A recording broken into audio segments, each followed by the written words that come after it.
I am the accountant at SmartLab, and I've been working closely with SmartLab, especially on the Vodacom Digital Accelerator. So I'd like to warmly welcome to our day event. And SmartLab, in partnership with Vodacom, are very delighted to have you here today. It's been 3 months of a very, very interesting journey, and I am happy to be part of it. Before we begin our program, I will be your host for today, and I'm happy to see most of you guys who have been communicating with over Zoom and emails and all that, and I'm really happy to see most of you guys sitting here today. So, to begin, I would like to give you a brief introduction of both SmartLab as well as Vodacom Digital Accelerator.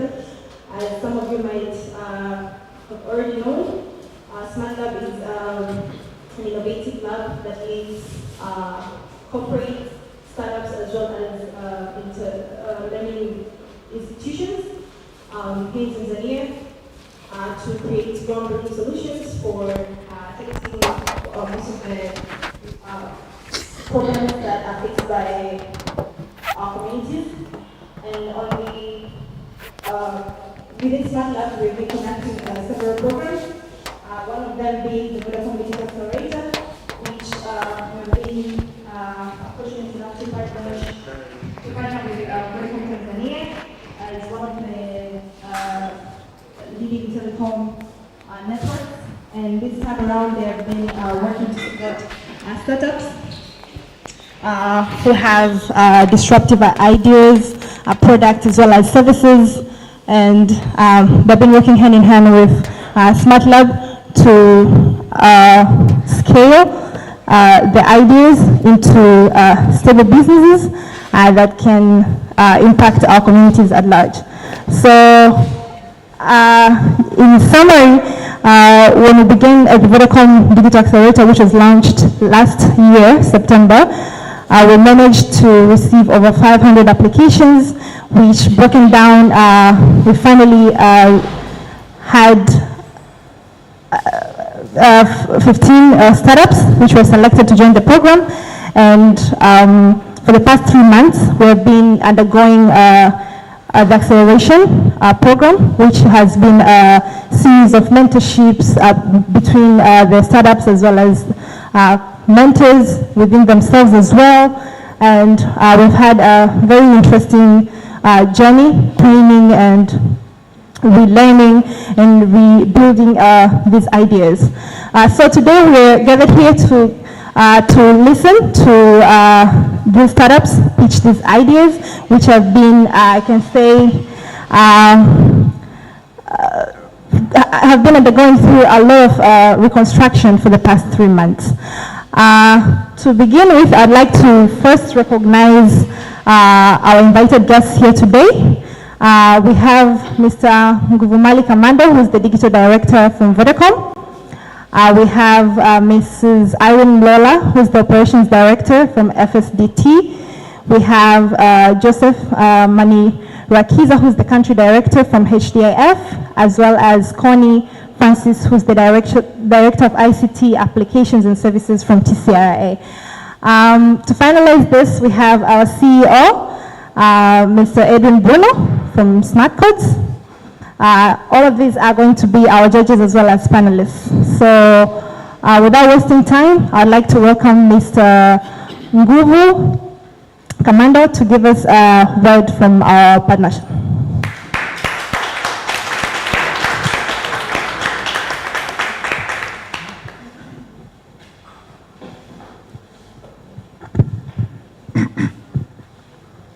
Hello. Good afternoon, ladies and gentlemen. On behalf of Vodacom Tanzania, I, Nguvu Kamando, I would like to say thank you and to give a word of thanks for all who are here with us.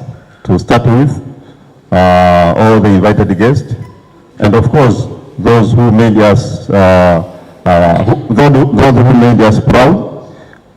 Since September last year, if I'm not mistaken, the moderator, that the young entrepreneurs, they've been working with Smart Labs in collaboration or in ensuring that we are changing Tanzania through technology. So it's a very special day from Vodacom Tanzania, because we dream to change the way we impact our society, where we do our business through technology. This is in line with our mission that we are going to digitalize Tanzania and we are going to change people's lives through technology. Now, the wait is over. The big day is today, and I can see people smiling simply because they know that it's just a matter of few minutes that we are going to announce the top 3 winners. As you've heard from the beginning, we had more than 500 applications, and only 15 out of the 500 were selected to the next or to the other stage of this acceleration program. So it has been really a long journey, and today we are going to witness those 3, but to me, all 15 are winners. Yes, we are going to select 3, but even the remaining 12 are all winners. And I will encourage even the other ones out of the 400 not to lose hope, not to give up. You should continue fighting, and you should ensure that whatever you learned during this program makes a difference in your lives, which is, at the end of the day, it will also have a positive effect in our country. It has been a very challenging to them. When I was entering the room, I saw some of them, they were doing their final tests, final preparations. I'm sure they say preparations really leads or drives success, and I can't wait to hear from them, and I hope we'll all enjoy. But to us from Vodacom Tanzania, what does it mean? It really means a lot, because we have been deploying and we have been preparing the foundation for the digital innovation to take place. One can ask, why only digital, why innovation? To us, innovation is life. We are here now, we are enjoying all the technology, the computers. I can see lights here about because of some individual who really worked hard to come up with a solution that is helping us in our life. And I expect that the young power brain that is within this room will also come with a solution that will not only address our current needs in the society, but also the future needs. You all know that without innovation, we are going to be left behind. So for us, if we are building foundations, we have to support what we have already prepared. We have built a state-of-the-art network which supports innovation. It's the right time now. We also we need also to focus and give more support for the young entrepreneurs, the startups of the like in telecom, agriculture, fintech, etc. It's simply because we have already built a foundation to enable those solutions to work on. You'll all agree with me, 10 years ago, we had no 4G, we had no 3G. So even if we could have a very good solution in the form of application, we couldn't really be able to get the most of it because there's no technology to support that. But now we have already set up the playground for you guys to enjoy. The technology is there, the network is there. We have to bombard it now with solutions that are addressing the current needs as well as the future needs. So once again, I would like to say thank you for all who managed to attend. I know you have got a very busy schedule, but being here is really shows how serious you are taking innovation. I understand there are a lot of viewers online. Also, on behalf of Vodacom, would also I wish to extend our appreciation to those who are following us online, as well as the judges. This program had mentors who have been with the startups for quite some time. We would also like to extend our appreciation to them as well, because they've managed to guide them accordingly in the right direction. I won't stop by not saying a word of thanks to our colleagues, our partner Smart Lab, together with the entire lab, Smart Lab, Smart Codes, Edwin and the team, Vodacom staff, Yvonne and the team. We have been really pushing for this, and I'm so excited in such a way that I would like just to go and sit there and wait for this guy to start giving what they've done. So you just sit down, relax and enjoy. We are going to have a very special day. I can say the day that maybe will be remembered in terms of innovation in Tanzania, because it's not only about what this guy will show up, but also what are we going to trigger to the society in terms of what is required for the young people and innovation, and how these young people should be assisted, should be helped, should be guided to ensure that we get the most of it from them, and we change, we bring positive changes in society. Having said that, I would like to say again, thank you, asante sana na karibuni. Thank you so much, Mr. Nguvu. So most of you guys must be asking yourself, so now that the demo day is here and you're about to pitch your ideas, what's next? So what's going to happen post the acceleration? And to lead us through this discussion, we're going to have a panel discussion here. And I'd like to call forward Mr. Edwin Bruno from Smart Codes, Mr. Joseph Manirakiza from HDAF, and Ms. Connie Francis from TCRA. And this session will be moderated by my fellow Sharon Sule. Please welcome on stage for the panel.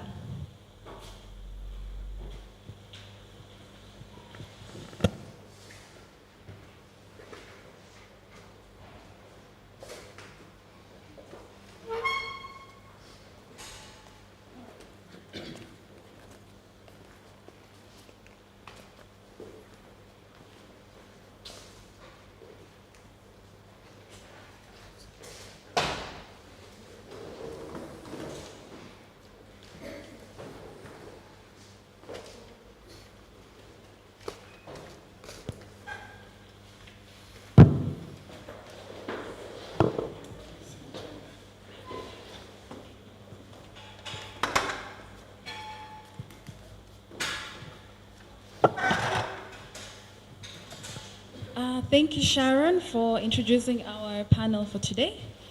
Thank you, our lovely panelists, for joining us for our demo day event as we mark the near end of our Vodacom Digital Accelerator program. As Sharon introduced the topic for today, we're going to discuss the main question that we've been asking ourselves for quite a while now. What happens to startups post-acceleration?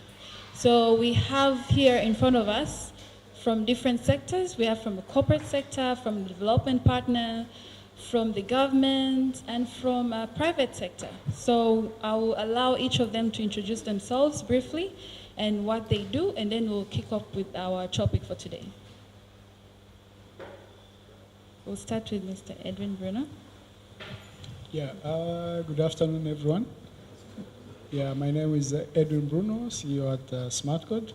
First of all, I would like to welcome you all to this very big and special day for each and every one of us. Not only in terms of presenting ideas, but also to prepare the next big things for our future. So together with our fellow partners and our fellow panelists, we are going to add some few words on top of your final acceleration, and of course sharing more based on the question which will be coming from Sharon. Yeah, good afternoon. As I've been introduced, my name is Connie Francis, and I work for Tanzania Communication Regulatory Authority, TCRA. And in TCRA, I'm the Director of ICT Applications and Services. Yeah, to me, I'm very much impressed today to meet you guys, because we normally say that in telecommunication sector, if we don't have a production of electronic services, the sector will not grow. So if we see a number of startups coming up, to us it's a blessing, because now we see that the sector is also going to become more vibrant. So I'm looking forward to see today what we're going to have. I wish you all the best. Thank you. All right, my name is Joseph Manirakiza. It's growing, and probably it's a high time that we move to the next stage of like, what do we do for those who come out of the acceleration at peace? So I think this question is very pertinent for us to discuss, like what actually happens first, post acceleration. So I'm looking forward to seeing your pitches, but also discussing this key important question. Thank you, Joseph. Once again, I've already introduced myself. I'm Nguvu from Vodacom. Back at Vodacom, I'm heading a new department called Digital. And this department was established to accommodate the startups, simply because we saw there's a huge gap from what is happening and the reality that we cannot compete with the over-the-top guys, the Googles, the Facebooks, by just complaining. My regulator knows exactly what we are losing now because of this over the top. Now, for us, we saw that is an opportunity, and because Vodacom and innovation is our middle name, we said, no, we should now come up with a new department that will be the heart of innovation to ensure that all these new things are coming from Tanzania. So the new made in Tanzania will be my baby. So you guys, you will be my baby. So what next from the question which I had? There are too many answers. Being shortlisted to the 15th, you're all winners, as I said previously. But with Vodacom, you may get a chance not only to get proper support from marketing and the like, which really is a big gap with most of the startups, but also because I've said I'm coming from digital and device department, you never know, your product may be one of my new revenue bucket. So straight after today, tomorrow, you sign a contract, you are with Vodacom, you are with me, we enjoy making money while changing people's life. Because it's not only about making life, it's making money. It's about what impact do we bring to the society? How can we get a company from Tanzania go all over the world? How can we compete with Uber? How can we compete with all the fintech you know? So post this project, Madam Moderator, it has a lot of answers with me. So it's either I will get a lot of products today from here, so I'll be listening very, very well, because I may get a lot of products and I will get new revenue stream within my portfolio. That's my number one wish. But also, it may not only on revenue. What impact does it bring to the society? Because we at Vodacom, we really rely on what impact we do bring to society. Thank you. Thank you very much. Now we can officially start our discussion. So as we all know, it's been a very intensive, successful program of 3 months of acceleration, and our startups can testify to that. It's been a series of coaching, trainings, workshops, one-on-one sessions with our mentors. So there's a lot that has been done, and the journey has been beautiful indeed. So we have our questions in mind. I'm sure even you startups are asking yourselves, what happens to me post-acceleration? What do I do next? Where do I go from here? So this is what we're going to discuss with our panelists today. Each of them is going to share their views on what they think should happen post-acceleration. So to start with, there's been a shift focus towards the technological era in Tanzania, and towards the technological talent as well. And to maybe match on that, how can we capitalize on that as a nation, let's say in the future of next 5 years? I would like to pose this question to Mr. Joseph. I thought that was supposed to go to TCRA, right? Well, I think as a country we already have aspirations, right? And it's an undeniable fact that technology is the future, so whether we like it or not. Whether I'm going to tell you what we should aspire to in the next 5 years, I think that also depends on the kind of environment that we create for that kind of technology to flourish. If you ask me, I think right now COVID is the main theme. We have seen actually what it does to the society. We have seen that we have overall been forced to work from home, whether we like it or not. We have seen schools closing and universities struggling to keep learning going on.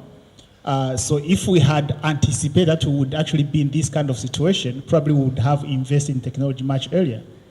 But the fact that we do not foresee those kind of things, but did we have to think about COVID for us to invest in that?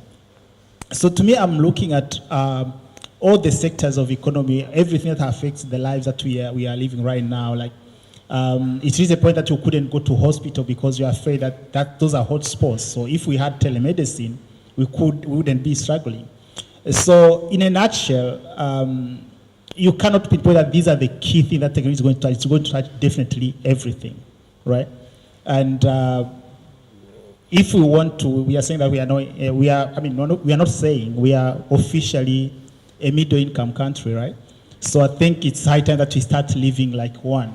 Like we start getting government services online. We don't have to drive all the way from Tegeta to go to TCRA to fill a form.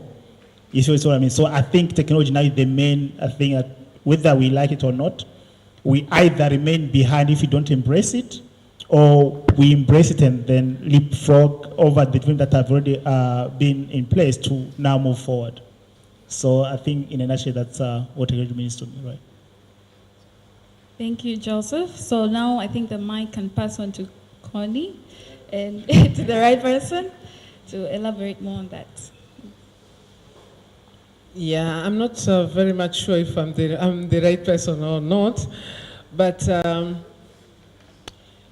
if you look at from the government perspective,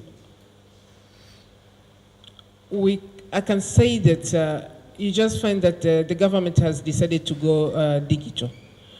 But again, you have to ask yourself, who is this government? Because the government is just like a ruling body. But the government, it's me and you. Yeah? So as we continue embracing the technology, it means that the needs and requirements are coming from us. So as he was saying that, did we require to know that the COVID is coming so as we can have solutions rather than just rushing to Zoom and everything? No. But again, if you'll be carrying out market assessment or need assessment, and try as much as possible to understand what are the government agendas. Because if you come to understand what are the government agendas, you can be able to predict what solutions will be required in future. Yeah, because the government agendas, the strategies are long term. So within those instruments, you can be able to predict where is the government heading to. Because I've said the government is me and you.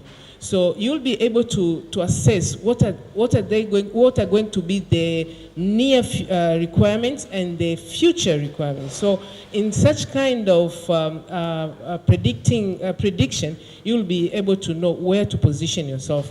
And in that matter, you'll be able to contribute to what the government has in plan. And as a result, the government will grow in terms of revenue, experts, and such kind of things.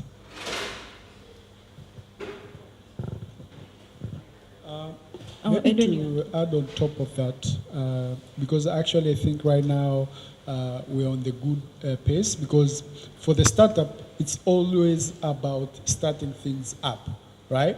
So since most of us, we are into digital technology, but of course we are using digital just as a channel. But at the end of the day, the main thing which we are doing, as Nguvu explained, it's all about solving local solution in terms of the challenge which we have. We would like to say we have a lot of problem, but as a startup and entrepreneur, we don't take it as a problem. We take it more as a challenge. So now, since the world is into the challenge regarding maybe the COVID and post-COVID after that, we have even reviewing in terms of most of the startup here, they have much more opportunity in terms of creating new ways of doing things. Either it's in agriculture, in education, in food, and in any other places.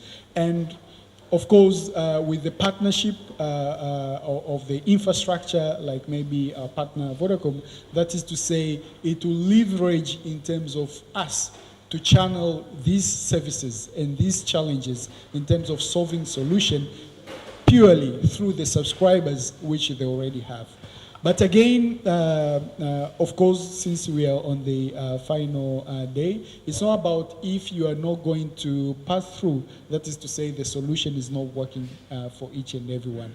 That is to say there is a new ways of doing things, and we need to think big and wide, like Coin say, like when you ask yourself about who is government, you say like government doesn't do this and this and this, but you are actually part of the system. We are actually part of the system. So we are all here, we need to rethink in terms of how will our solution going to impact each and everyone within our society, within the community, so at the end of the day, we can all make a mark. So the most important thing is in this topic of the post-COVID, or maybe, you know, after the acceleration, you know, what will be next? The next, that is to say, it's more of looking into this opportunity into a different structure. So we are looking forward to see how together we can make big things together. Yes, thank you, Edwin, and all the other contributors. Maybe to add on that, how we're going to capitalize this as a nation, as we've seen a very huge effect that has been brought by the COVID situation.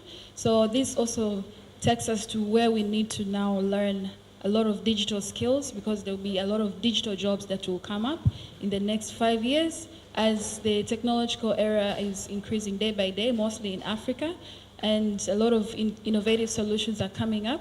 So we need to also up our game and learn as much as possible these digital skills that are there, because digital jobs are the moving fast jobs right now as we look at the current situation.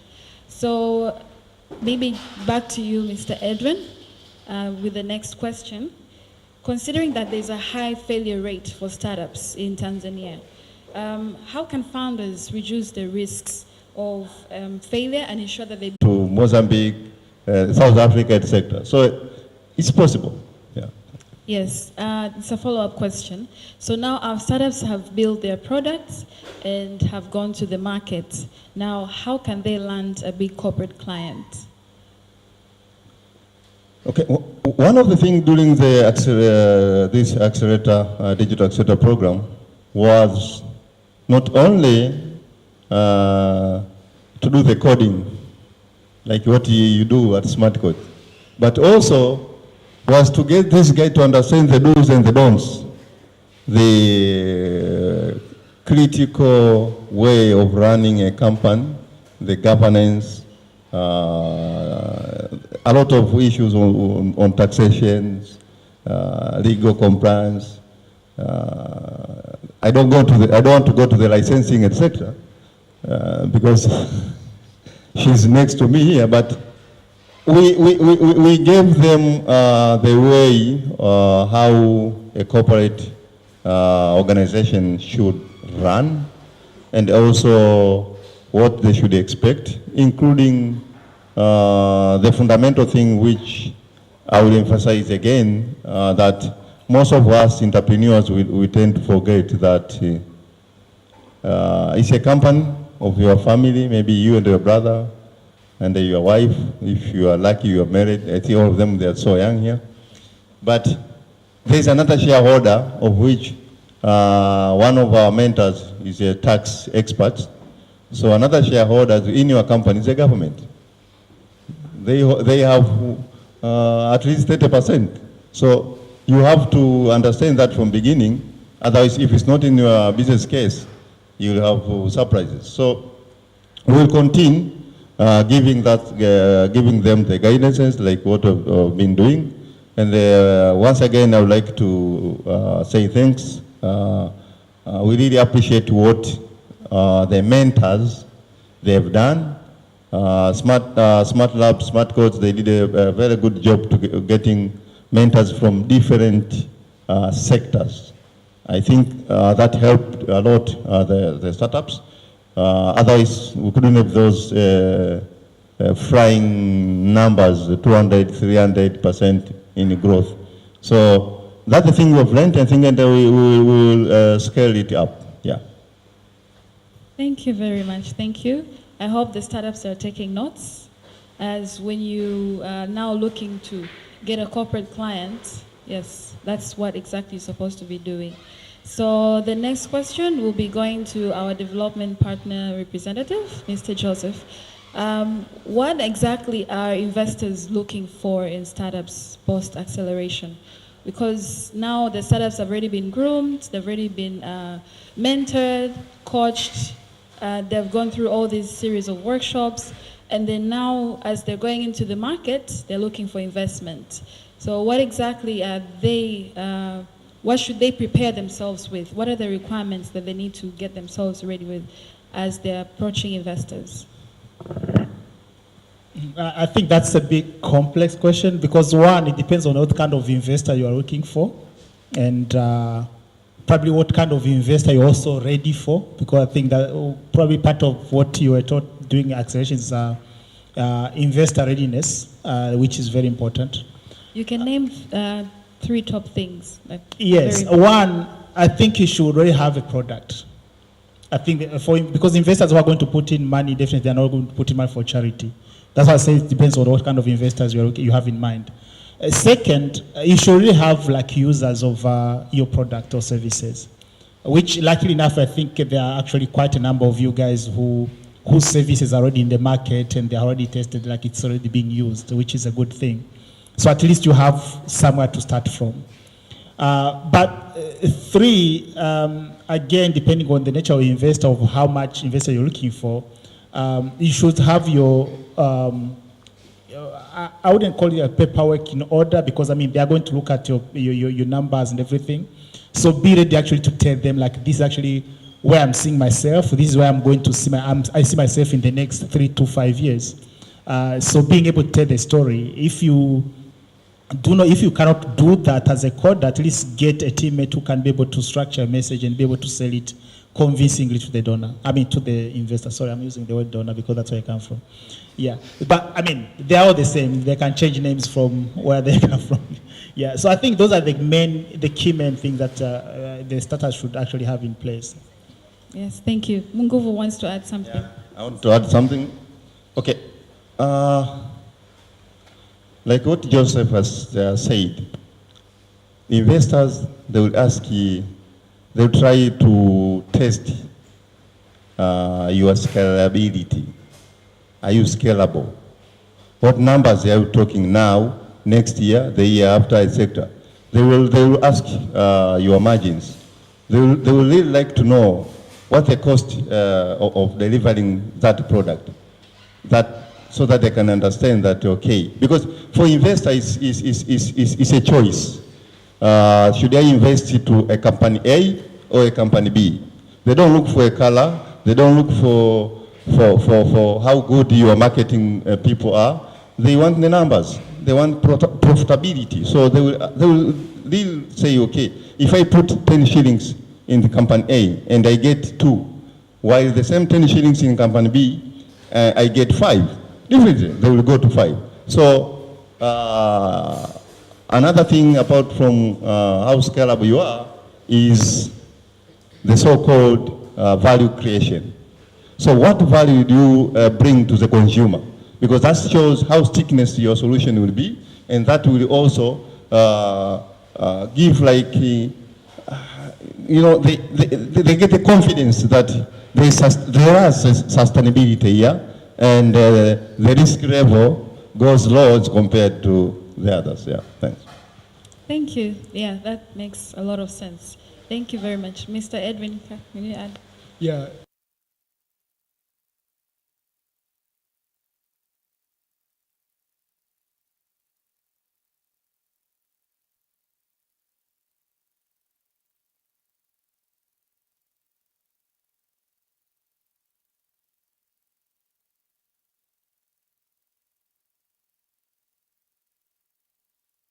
Investors can be your partners in terms of clients, and also investor can be someone who just putting money for you to scale.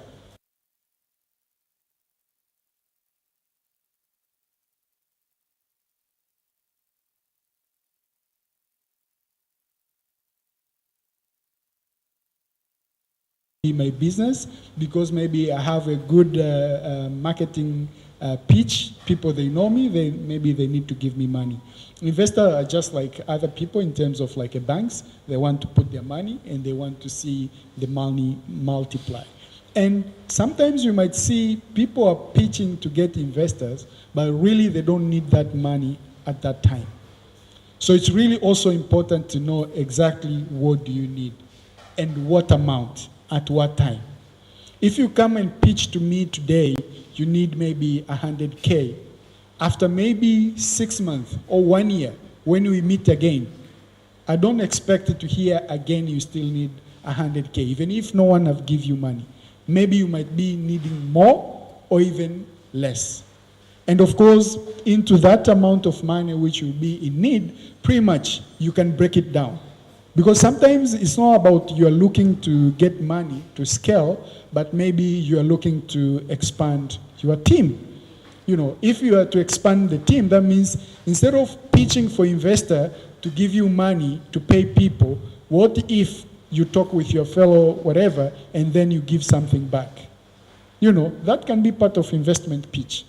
Or maybe if you are looking for investor to come and invest into you so that you can buy a certain infrastructure so that you can scale to a certain type of, even maybe different country. What if there is someone who already have that infrastructure?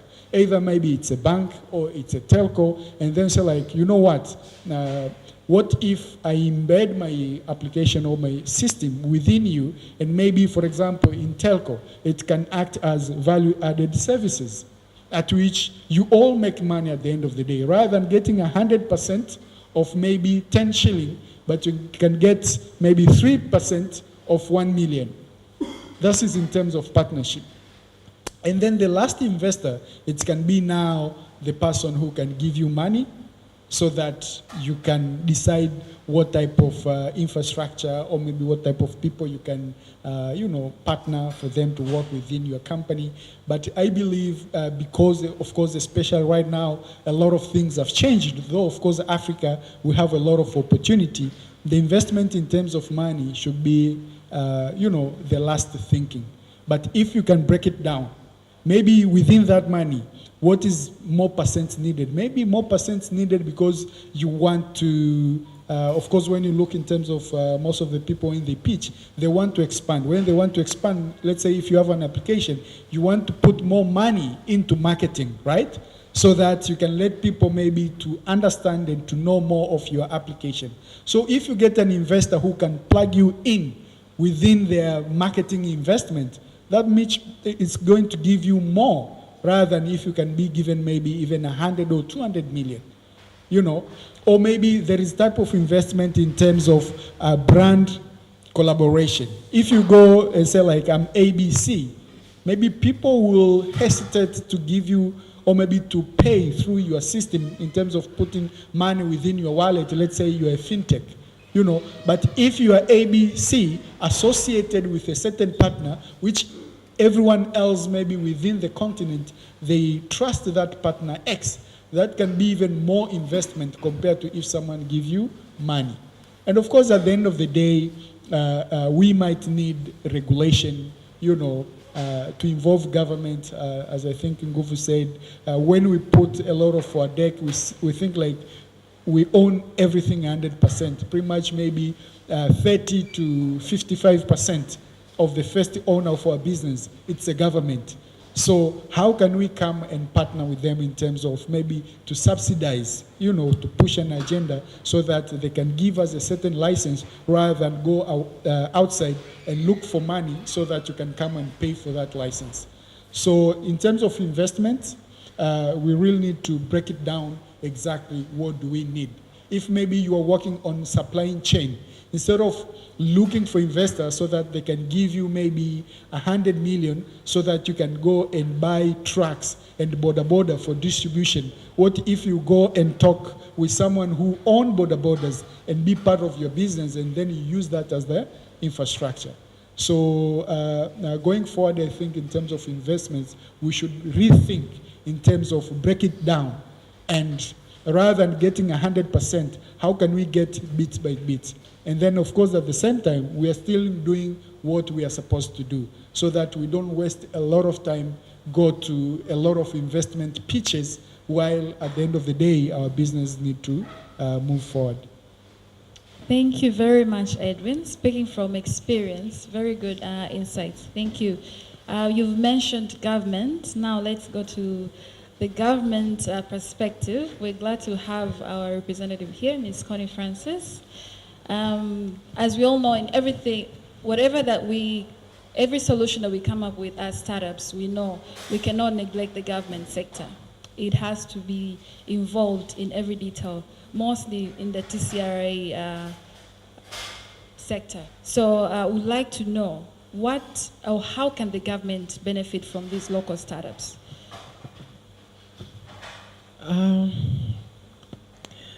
Again, I'll just go back to what I've shared with you in the beginning. The government, the way the government operates, it operates with agendas, and mostly the agendas are the national agendas. So, like now we are talking about digital economy, uchumi wa viwanda, yeah. Now, for the government to work to benefit from the startups, it means that there must be a mechanism whereby the startups can be able to contribute to the success of that agenda. Because if you talk about digital economy and then you don't have the techies like you, it means that the digital economy is going to fail. We are talking about the government. The government has decided to digitize the whole of its institutions, talking about the ministry, departments, and agencies. Now, everything was manual, and still it's manual. And even if we decide to say that we'll use our internal capacity, we'll be lying to ourselves. We don't have that capacity. And if you go back to the history, we were much depending on the off-shelves products. Or we advertise the tender, and then someone will tender and will end up getting a tender and will supply to the government. But mostly, because we didn't have techs like you, we end up getting suppliers from outside the country. And most of the time, we'll just find that they cannot fully meet all of the government's requirements because we differ. Yeah? So we just find ourselves as a government living in high cost of maintaining those solutions which we procured earlier. But at the same time, as my colleagues have shared, why do organizations or why do government decided to digitize its operations? It's because of efficiency. We want to be efficient.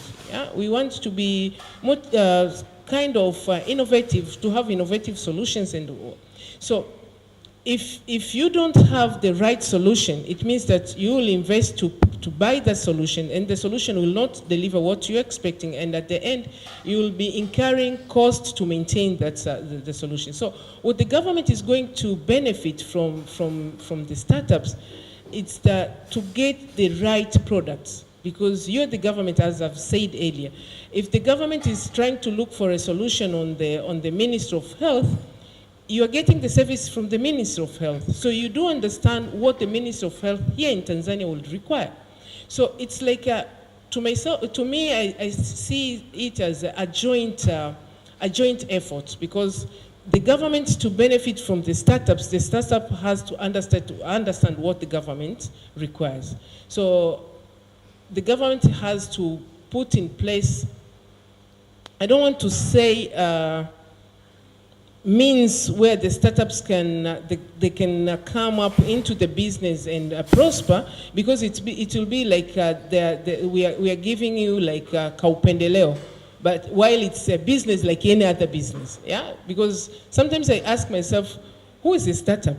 Because the startup here, you are the startup in the technology sector. But there are also startups in agriculture, where they go and find a very big shamba in Morogoro. They start putting, trying to see, maybe I should plant bananas. Then the bananas, they don't grow. I should plant maize. I have to test different types of seeds. So the startups are in all the sectors. But you, as a technical startups, I can say that you are very much advantageous, because compared to others, because you cross-cutting, you facilitate each sector. Because if you're a startup in agriculture, you cannot be of a beneficial to health sector. Yeah? But if you're a startup in a tech, it means that you have to save all the sectors. It only depends on you to find which sector to work on. So to sum up, I'll just say that the government, to benefit the startups, is to understand the startups themselves, because you are here. It's only TCRA maybe knows that there are startups. So the government itself, because the government is big, we have ministries, we have departments, we have agents. So there must be a way, a mechanism to make these startups known. Yeah? And the startups, they have to understand on how the government procure the service from the startups. Yeah, so it's a win-win situation. I cannot just say that the government will only benefit from the startup, but even the startups can benefit from the government. As I've said, that the government will benefit from the startups because the agenda of digitizing the government is huge. Yeah. So like startups, you have to find out what are there, what are the opportunities, so for you to rush for. Because we have to thank this the current leadership, which is discouraging much to source out solutions which they are available here in Tanzania. So it's only about where to get a platform which can really promote the startups to be known. But again, the startups themselves to make sure that, as there was a question where, how can the startups work with the corporate? I don't know, but the government itself is in scale is bigger than the corporate. So you really have to position yourself to understand how can be able to benefit what is there from the government. So it's a win-win situation, but we all need each other. Thank you very much. Stay on the mic. The follow-up question is to you as well. Would like to know what sectors or fields would you encourage young entrepreneurs in Tanzania to focus on when developing startups, from your perspective? All sectors. Yeah, things are very dynamic. The sectors are very, the opportunities in sectors are very dynamic. I can take an example. Like 5 years ago, the Form 6 leavers who are taking science subjects, all of them, they were looking of going to the, we call the gas and engineering sector. Why? Because we are seeing now that Tanzania, there are a number of mines, they're coming up, there's gas, there's fuel and everything. So everyone was rushing. Just to find that, to be able to mine out the gas or whatever, it's a process, not a 5 or 10 or 20 or 10 years. It's a long one. So in a very short time, we just find that we have a number of gas and oil engineering experts in place. And while they were going for the studies, they were not looking for going outside. They were just trying to see that, okay, we are going to have a number of mines, so I'll be able to get an employment here in Tanzania. So just to find yourself that they are sitting there idle, there's nowhere to be, you'll be employed. And that's why I said, if someone asks me, I'll just say all sectors. But what you have to do is to try to carry out, as I said in the beginning, need assessment. What are the needs? Look, scan around. Yeah, what is the market saying? What is the government saying? As I've said, that the government is talking about digitizing the economy. So what are the opportunities that are there? So as one of my colleagues say, that to be a startup, you should not end up just to be a software developer, coding. You need to have a formation of any type of a business. So while you are going out without sleep coding, you should have your fellows who will be carrying out market studies, yeah? Because it's easy for you, even if you have dwelled in health solution, to twist yourself. I don't think it's like when you are becoming a doctor, you cannot become like a civil engineer in a day or two. I do believe that the foundation, the skills are the same. It's just to twist your mind that I don't want to concentrate in health. Now I want to see that, oh, people, they're lazy. They want to be supplied everything at home. So I can just switch quickly. Or you should have multiple skills. Yeah, rather than just concentrating in one area, you can just decide to have 3 or 4, which are most alike, which you can be easily to jump from one to another. So if you ask me today which sector, I'll just tell you all the sectors. Yeah, it's just to carry out a study and establish where there is a need, where there is a problem. As a problem, most of us, we just say a problem, but to me, a problem is an opportunity. Where there is a problem, I will wish to see that there are so many problems, because when there are problems, it's opportunity for you. Yes, very true. I think the most important thing is do your research. Do your research, market research, needs assessment, and all that. Because, like you said, you mentioned, Connie, thank you very much.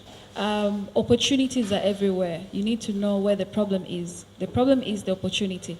I would like to extend the mic to Mr. Nguvu. I saw you were really looking forward to answer the question. Okay, for my fellow Tanzanians, especially these young, energetic startups, I think first you should follow your heart, because innovation is like a game. You have to be addicted to it. And it doesn't really depend on a sector. Madam Connie said in the beginning that you are on the advantages side. It's true. She pointed that unlike others, that if they come with something to address agriculture, because it's non-tech, it doesn't cut across. So for the people under this room, because they are from the tech side, they have wider chance compared to others. They can swiftly switch from a sector to sector, addressing the same solution. So a startup can address from security, education, agriculture, the fast-moving consumable goods. Now there are a couple of manufacturing companies, they start with, they say, having a plant from somewhere. They don't know how to track their goods up to the end user. They don't know how to track the quality. They don't get real-time feedback. There are too many problems there. I mean, opportunities. But for you guys, I think there's no limit. It's just to select what you like and stick on it. Have many lessons as possible. Don't give up. The future is really, really exciting. Thank you. Thank you. Yes. Joseph, you can add something as well? Yeah. As we're winding up the panel discussion. All right. Yes. I think we've said it all. I just wanted to add on what Madam has alluded to about how the government can actually benefit from the startups. And she actually said that it's supposed to be a win-win kind of situation, and that both the government and startup need to know what each side needs. I think that's very important, and unfortunately we are going to be unfair to her because she's the only one from the government. But whenever I meet people from government, I always urge them, like, guys, we just need to go out there to see what is actually happening within the ecosystem, because there's actually a lot is happening. But I feel like we are not making use of those opportunities that those solutions that the young people are coming up with. So that one, using the solutions that we have here, and that's not just even for the government, that's also for ourselves, that if there is anything which can be obtained from here that has been produced by the startups, why should I buy a similar thing which is imported, right? I think we should actually start buying our own. That's how the startups are going to grow. That's one. But the government is much more wider than just a buyer. Because if the government makes it impossible for all of us to operate, we're not going to operate. Which means we have to reach a point like, you know what, when we talk about business environment for startups, we look at the government. And she said that government is all of us, yes, but there are those that we gave the mandate to kind of draft those policies for us. So I think that's very important. We need to start discussing that. Sometimes I think we do fail our own startups by either maintaining old-fashioned or outdated policies, or maybe just putting up policies which are going to make them impossible to work. So I think that's something that needs to be stressed. And sometimes it's not like with bad intention. Sometimes they do not know what the startups environment is like. So I think also the startup needs to come out and say, look, but for us to work and basically complement the agenda of the government, we would like to have the environment which is more or less like this. Come up and say, like, this policy is actually not working and it's actually stopping us from growing and contribute to the government's revenue. So luckily enough, right now, I think we have a lot of platforms that actually bring both the startups and the government and development partners together so they can actually be able to discuss these kind of things. I think we need to make use of those kind of startups. It's a good thing that the government also are now becoming more and more active within the ecosystem. And hopefully, as we keep on moving along, as we see that we are getting solutions, and as we see that we want to save more by not importing solutions but developing them from home, then I think we are going to create a better environment for those startups to be able to provide those solutions. That's what I wanted to add. Thank you. Thank you, Joseph. Edwin, you want to add a final contribution before we close? Maybe to add on top of that, especially in terms of course, we've been meeting a lot of people asking you to guide them what they should do. So just to point that, as Nguvu said, it's really important to work in terms of what kind of things are you passionate with, so that at the end of the day, it doesn't feel like it's work, but it's actually part of you doing something at which you'll be proud of. Because even, it's not just even on startup. I remember even back in the days when I was in maybe secondary school or primary, when you are about to choose either, to choose either to go science subjects or maybe to go maybe art subjects. We used to ask our brothers, kozi gani inalipa? You understand? So it's not about, what exactly do you want to do, but rather in terms of which one pays more. Yeah, for example, like us at the time when we were choosing, because I started PCM. So at that time, people were asking, kozi gani inalipa? So at that time, finance was the big thing.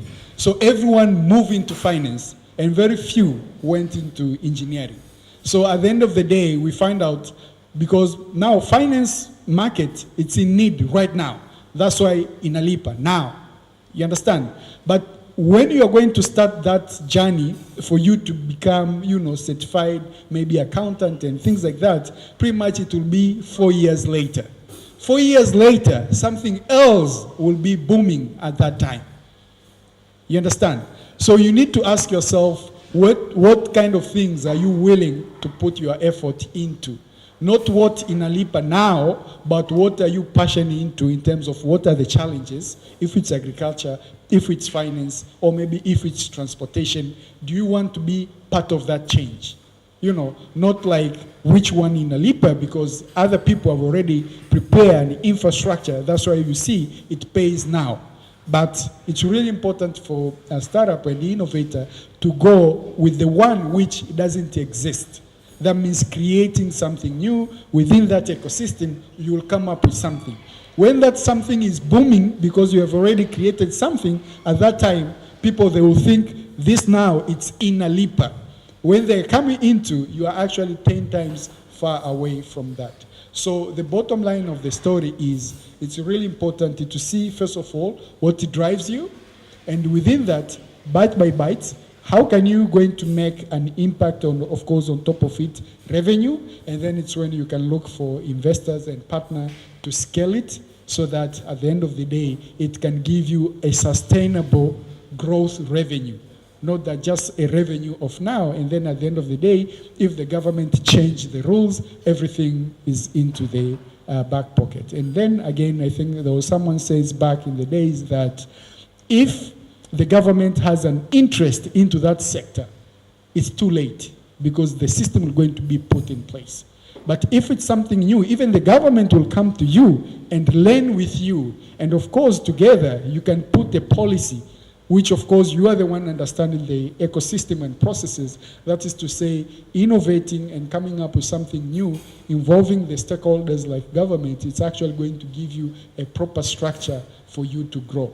So, rather than staying asking people in terms of, maybe which sector, which partners, which kind of things can you try to be the one making that so other people can come and partner with you and collaborate so that we can create new growth based on that existing challenge and not a problem, so that we can create new market. If we create new market, at the end of the day, we create more jobs. If there is a job, that means there is more opportunity for you to make something. And then, of course, when you make something, if you're going to make your partners and, the co-worker, if they make 1 shilling, at least you'll make 2 shillings. So if the sector grow, automatically you will grow. So I'll encourage not to fear about any sector. Don't look of which one inalipa right now, but what really there is a problem maybe is in health, what type of health, and how can you come up with something new around that. Thank you very much, Edwin, and to all our panelists. Because of time, we'd like to end here for our panel discussion, which has been very insightful. We could go on and on and on. There's a lot to be discussed post-acceleration. You all agree with me. There's a lot you need to know, there's a lot you need to learn, mostly from all these sectors right here. So I would like to congratulate and thank Mr. Nguvu, Joseph, Ms. Connie Francis, and Mr. Edwin Bruno. Thank you for your wonderful insights. And I'm sure all of you have been taking notes. And yes, thank you. And looking forward to...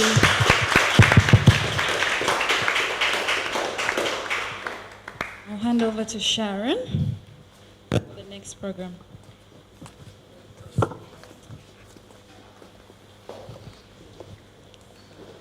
Thank you so much, Sharon. So we are quite behind time, and I'd like to give you guys a 5 minutes break, like strictly 5. I'm told that you're going to change because we have specific t-shirts since we're going to like move on to the presentations. So please, let's take 5 minutes break, and we'll be back in 5. And we have refreshments on my left-hand side. And if you feel the need to excuse yourself, the washrooms are also on my left-hand side. So let's meet back in 5.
if I wanted to start a bicycle business today, on Alibaba website right now, if I'm purchasing 50 bicycles, they'll sell each bicycle at $88. But if I'm financially capable to buy 500 bicycles, they'll sell each bicycle at $38. Now, take in mind that this is the same bicycle, but with 130% price difference. And the only reason is because the personal negotiation and purchasing power. Like I said, this is the problem that is faced by most businesses because they don't have the power to negotiate or they don't have the purchasing power because each business or each individual goes to the market to buy products alone.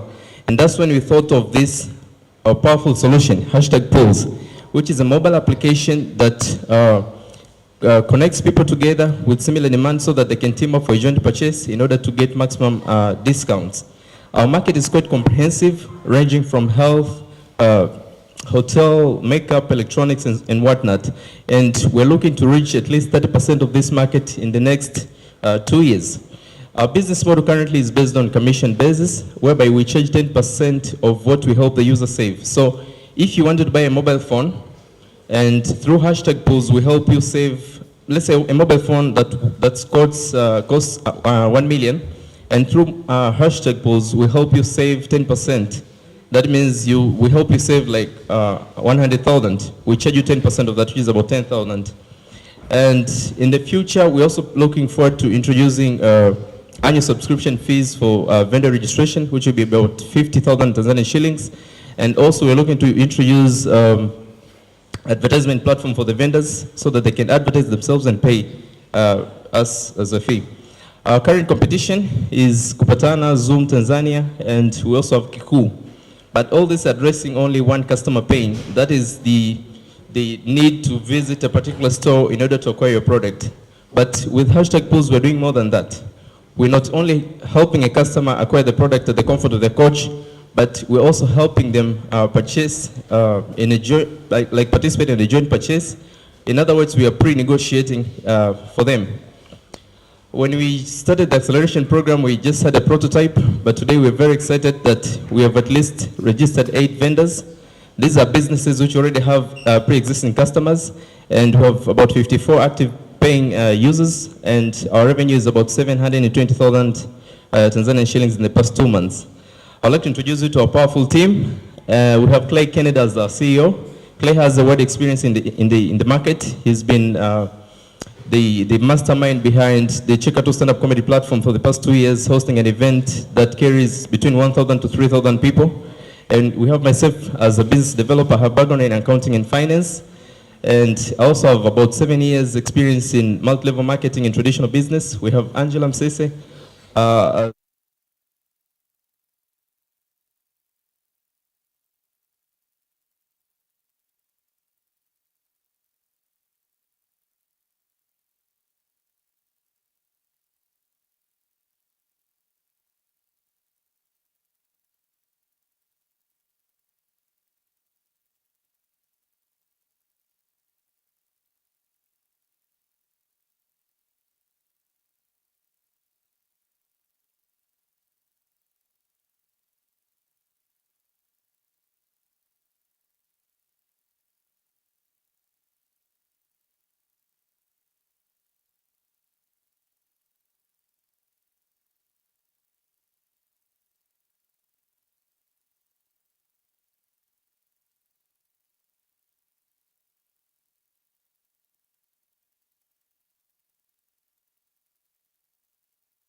businesses. Why? The reason I mentioned about individuals is because the ripple effect of assisting small businesses currently will in the end impact these individuals. So our focus right now is the small businesses.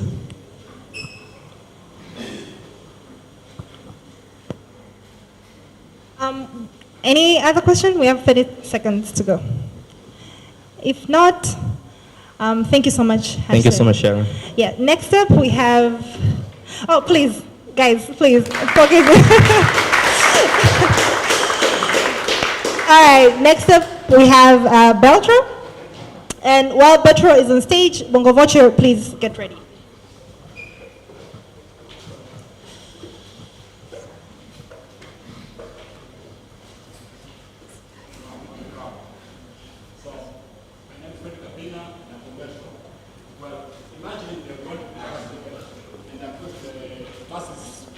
You go to the bus's website, so you start the process of booking, but on the process of booking, something happens and you are unable to complete the process of getting your e-ticket. So what do? You go back at the website and you look at the help desk number, which you can call. So for example, the website there's only one number. So you call the number and unfortunately you're unable to connect because the number is continuously busy. So what do? You look at the, luckily looking across the screen, you see that at the bottom right side of the screen, there is a button, a chat option. Good, you press it. On pressing it, you send like 3 messages and you get no response from it. This gets you a question, gets you thinking, is it that there are a lot of customers that they cannot get, maybe there's a lot of customers that are not able to get hold of you. So the same scenario happens another time. You go into an health insurance company where you want to get an health insurance for your kid. Unfortunately, the same thing happens. Imagine how frustrating this is for businesses in such a way that whenever you want to reach businesses, customers want to get a hold of you in case of there's customer service that they need, there's a challenge, they're unable to get it. This is really frustrating. In an era where customer experience is everything, imagine how this affects them. So businesses are missing out. We think now is the time for businesses to get back in the game, and chatbot is the way to do it. I'm pleased to introduce you to Serino, which will be helping you to discover your customers while they enjoy your services through messaging. Well, we believe that, we know that for a fact, because currently most of the users spend most of their time when they're on the mobile phone on different mobile applications or messaging applications. That's where they spend most of their time. So knowing that, we are happy to introduce and deploy our chatbot Serino on major messaging platforms, on mobile applications, and on different websites where these are the areas where customers invest most of their time. So together with the chatbot that you're providing, something interesting that you're providing with the chatbot is we are trying to, we add an interesting feature of having to provide our customers with analytics of their conversations that the chatbot has with their customers, because we believe this is very insightful and can help their customers getting to know the customers better. So apart from the value that we provide for our customers, our chatbot also provides your businesses with the chance to know better or to have more data on your customer that you did not have before. We also help you to quickly resolve customers' complaints and problems, but lastly also help you to improve your access to the services. Well, Serino is always available, always and everywhere, helping you to provide better engagement and remarketing. We have a lot of competitors, but most of the competitors that we have they have bigger concentration on the conversation flow of the chatbots. While with us, we provide analytics and invest more on the bringing the chatbot to reach your customers where they are at on the apps that they love. And this is where your customers spend 99% of their time on their mobile phones. Well, we provide our service as both as a service model with a monthly subscription. We're providing our chatbots fully branded on major messaging platforms. Well, this is the amazing team that is behind Serino. Starting with me, my name is Frederick Apina, all the way from Dodoma with an experience on product management. Next is Wazisha Bogoro, who is our tech genius. And lastly is Ibrahim Mtando, who is here with me today. I hope that you'll help nail 1 or 2 deals while he's here, because he's our business developer. So early last month, we decided to, we deployed analytics. That's why we incorporated the analytics feature on the chatbots, and we are currently performing the first deployment of the analytics that we've deployed on the chatbots. Well, good thing we have Vodacom here. One of the first tasks that we really want to present to Vodacom was we really want to work with Vodacom on our solution, the chatbot, because we believe getting to work with Vodacom can give us a brand or can give us an opportunity of growing the business. So our ask was if we could at least work with Vodacom on at least one of their products so that we can showcase our platform and our product. The second ask, we are really asking to get an seed investment of Beltro, your time is up. Please wind up. Thank you. Where this is all we are planning to use it as an investment, and we think that we have. Thank you so much, Beltro. And that was it. Thank you so much, Beltro, for quite an interesting presentation. I'd like to welcome questions from judges and the invited guests.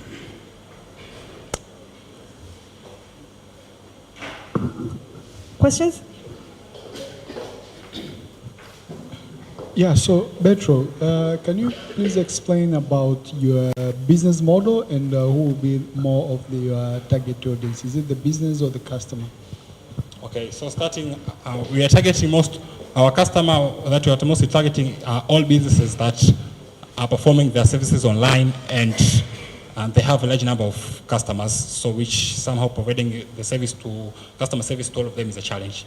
That is the customer base that you're targeting, but also our business model is monthly subscription, whereby we have different packages where our customers will be paying based on the message sessions that they'll be providing to their customers.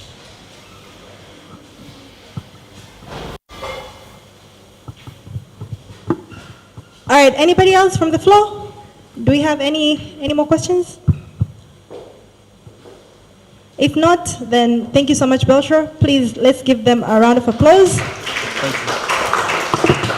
As I mentioned earlier, we'll have Bongo Vocha next. Karibun.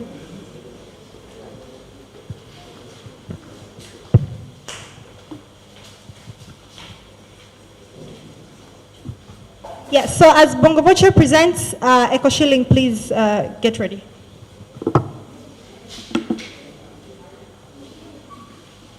Good evening, everybody. Thank you for your time.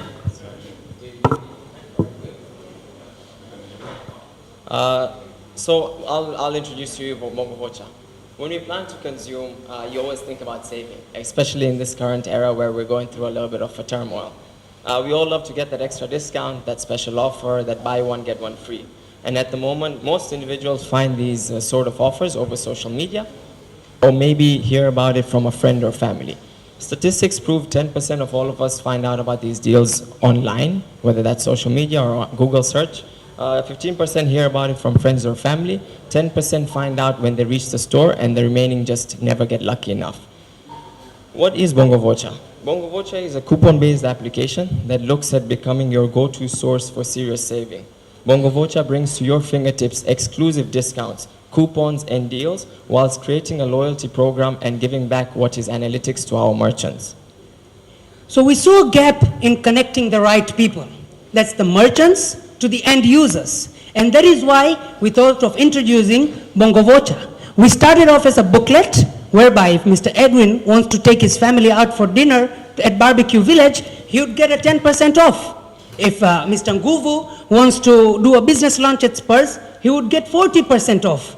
Or if I want to take my girlfriend for a dessert, then I would get 50% off at Grano Coffee. Having realized these opportunities that was present, we weren't able to fill all of it in this book due to the geographical location. And so we decided that we will work hand in hand and research with our customers to make an effective application with merchants and users both in mind. As a solution, we found a platform where we bring in foot traffic to the merchants while enabling the users to enjoy the most exclusive discounts in their fingertips. Tanzania has a huge potential of growth, whereby if we go to see that we have reached uchumi wakati, whereby we see an increase in disposable income. And we are the largest population in East Africa. 2/3 of us are under the age of 25. Didn't you know that how many internet users we have in this country? Almost 23 M. So our team comprises of individuals that have put in research hours, efforts in designing and solidifying what is Bongo Vocha today. From the moment we started with the booklet, all the way to where we are currently with our application. We worked hand in hand, pulling resources, understanding and gaining our learning curve to make sure we're able to map the customer journey in an effort to give both our coupon users and the merchants who give us the exclusive offer the right sort of application. We came to understand with the research at hand, it is important, simplicity is what is key in making sure we are able to facilitate this market. We were able to create an app which is effective, easy to use, straightforward user interface. It requires users to log in, choose the right offer, and enjoy smart savings. With competition rising and an increasing demand for all companies to move online, Bongo Vocha gives many companies an entry to a world of data-driven decision-making. Bongo Vocha bounces like a ball. It relies on a network effect. The more companies we have on board, the more users. The more exciting offers we have, the more excited our users are. The more redeems taking place, the more data we have to mine. And for merchants, it is always just to give the right discounts. Our business model looks into charging companies in order to further differentiate from our competitors. To conclude, what does Bongo Vocha offer? Bongo Vocha has many things to offer. There's the reservation and ticketing, the loyalty program, the analytics that we give, the opportunity for individuals to enter into a data-driven world. But most importantly, we want to give you an example and an innovation that we're launching, something called Zawadi Vocha. Zawadi Vocha is what is our corporate form of account. We'll take an example of Vodacom. Through the pandemic, they had a number of employees working at home. They took the liberty to provide to them not only vouchers, but gift baskets, appreciation in an effort during this pandemic. If Vodacom was to register with Bongo Vocha, they would be able to share the same gift booklets digitally through corporate Zawadi Vocha account, giving back employees the control, the freedom to choose and spend from the various merchants that we have on our application. So, here today, we are looking for a business partner who would be ready to inject 50,000 for 5,000 companies and 50,000 users. Our time is up, Bongo Vochas. Thank you so much. Thank you.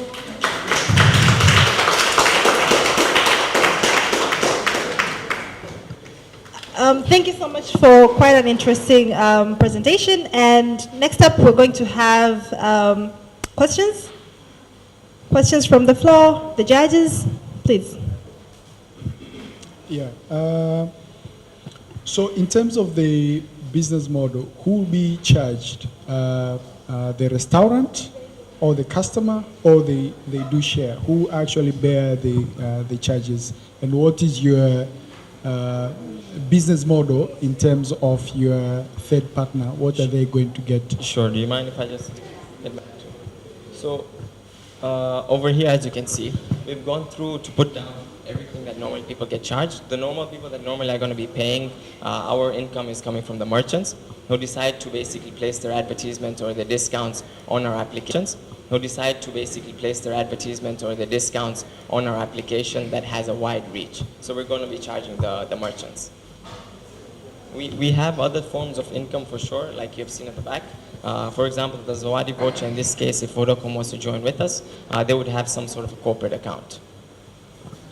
Okay, so I can see a mixture of both paper as well as online. So I just want to understand more on that one in terms of your plans and why you have it.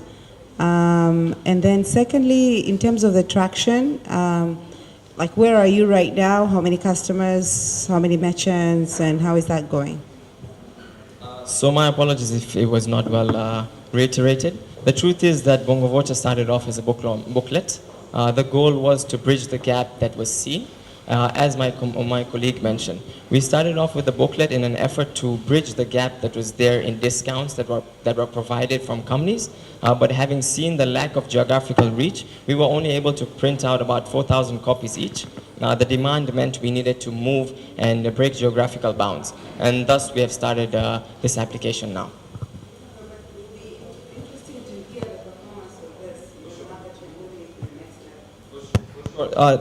The market was well adaptive to what we offered. The truth is we had a lot of companies asking us to launch a book every month. We were not able to at that point. What we saw was a need to bring technology in place, become more environmental friendly, make sure we're moving up with the technology of the age. So we decided to move on to an application.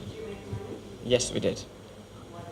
Or how much? Okay, so according to each booklet, we made anywhere between $2,500 to $3,000, depending on where we do printing.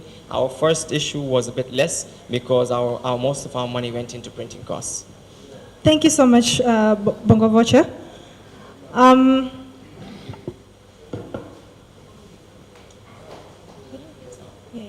All right, guys, let's put our hands together for Bongo Vocha.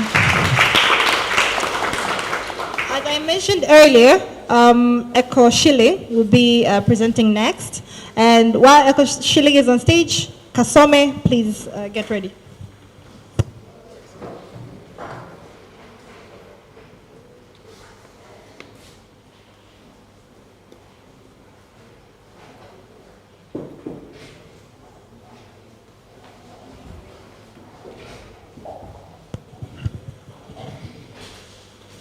Good evening, everyone. So imagine you have a business that 40 to 50% of your customers only pay you or they delay paying you. This is a tough situation. This is what's happening to solid waste management companies in Tanzania. My name is Musa Kawakola from Eco Shilling. We believe waste collection is tough, but getting paid should be. So after talking to waste collection companies to understand the root cause of their problems, we found that one problem was financial management. The current situation is that how they manage their finances, they use book ledgers, which proves to be unreliable. And another problem, it was poor customer relationship. So the current situation is that these companies communicate to their customers using whistles, bells, megaphones. So this proves to be annoying and also unreliable again. So we wanted to come up with a mobile fast experience solution, which is going to be affordable to these waste collection companies to address these problems. Meaning the next time, instead of using the whistles, come on, it's 2020. Instead of using the whistles, the bells, you just send a text that you have to take out your garbage out, or the next due bill is next month, or etc. So I present to you Eco Shilling. This is the solution that we built. You can take a look.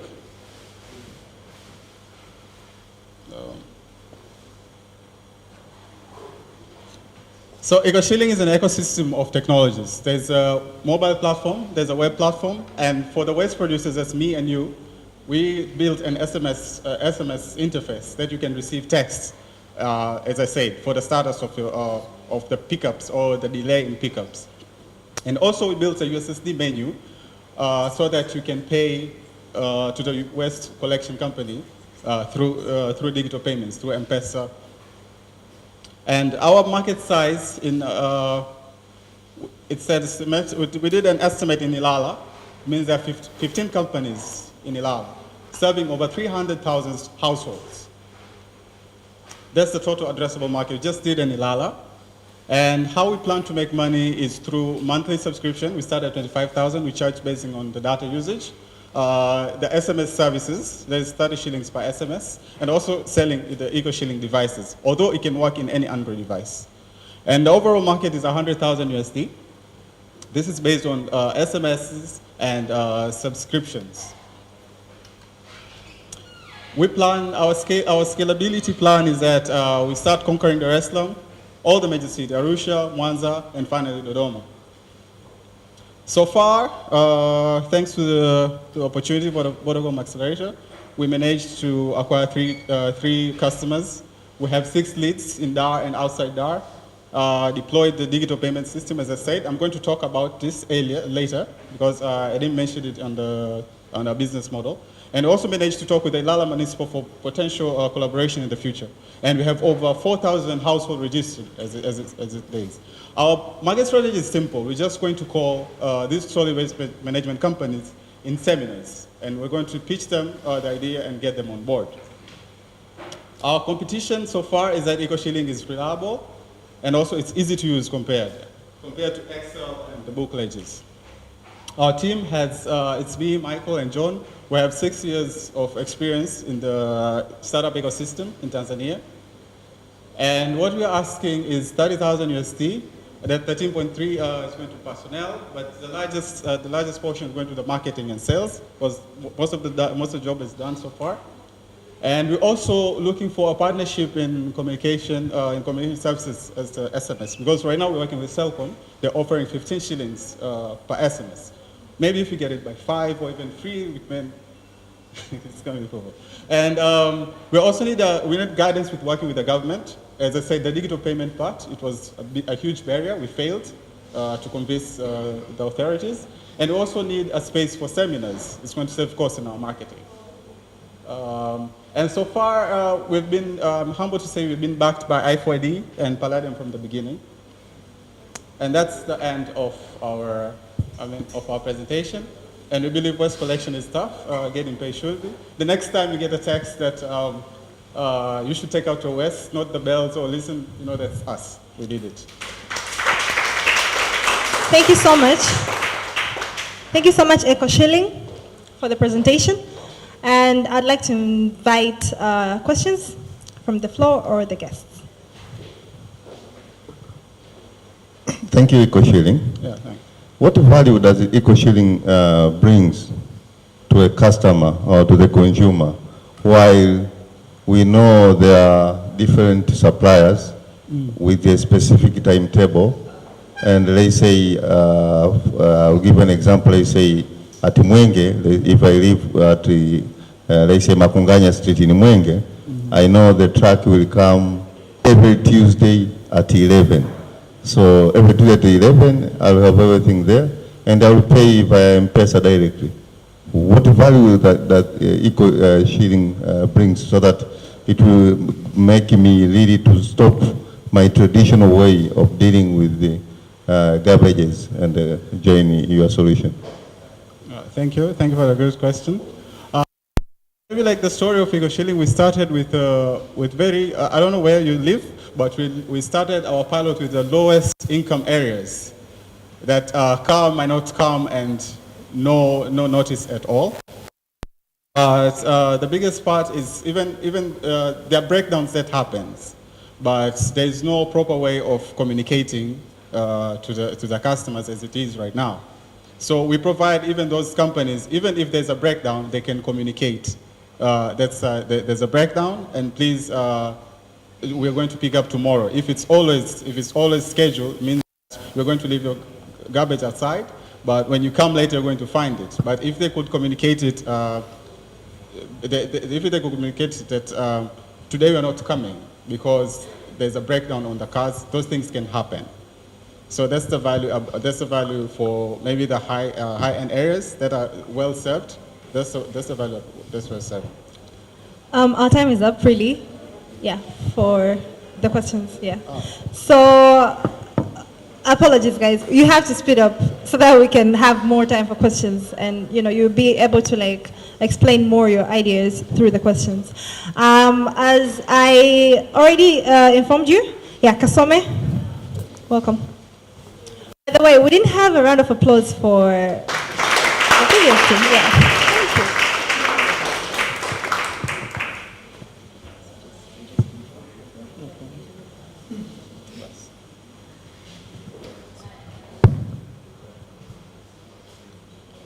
Kasome, Study Digital. Good evening, ladies and gentlemen. My name is Sai Michael. I'm the founder and the CEO at Kasome. Let me tell you my story.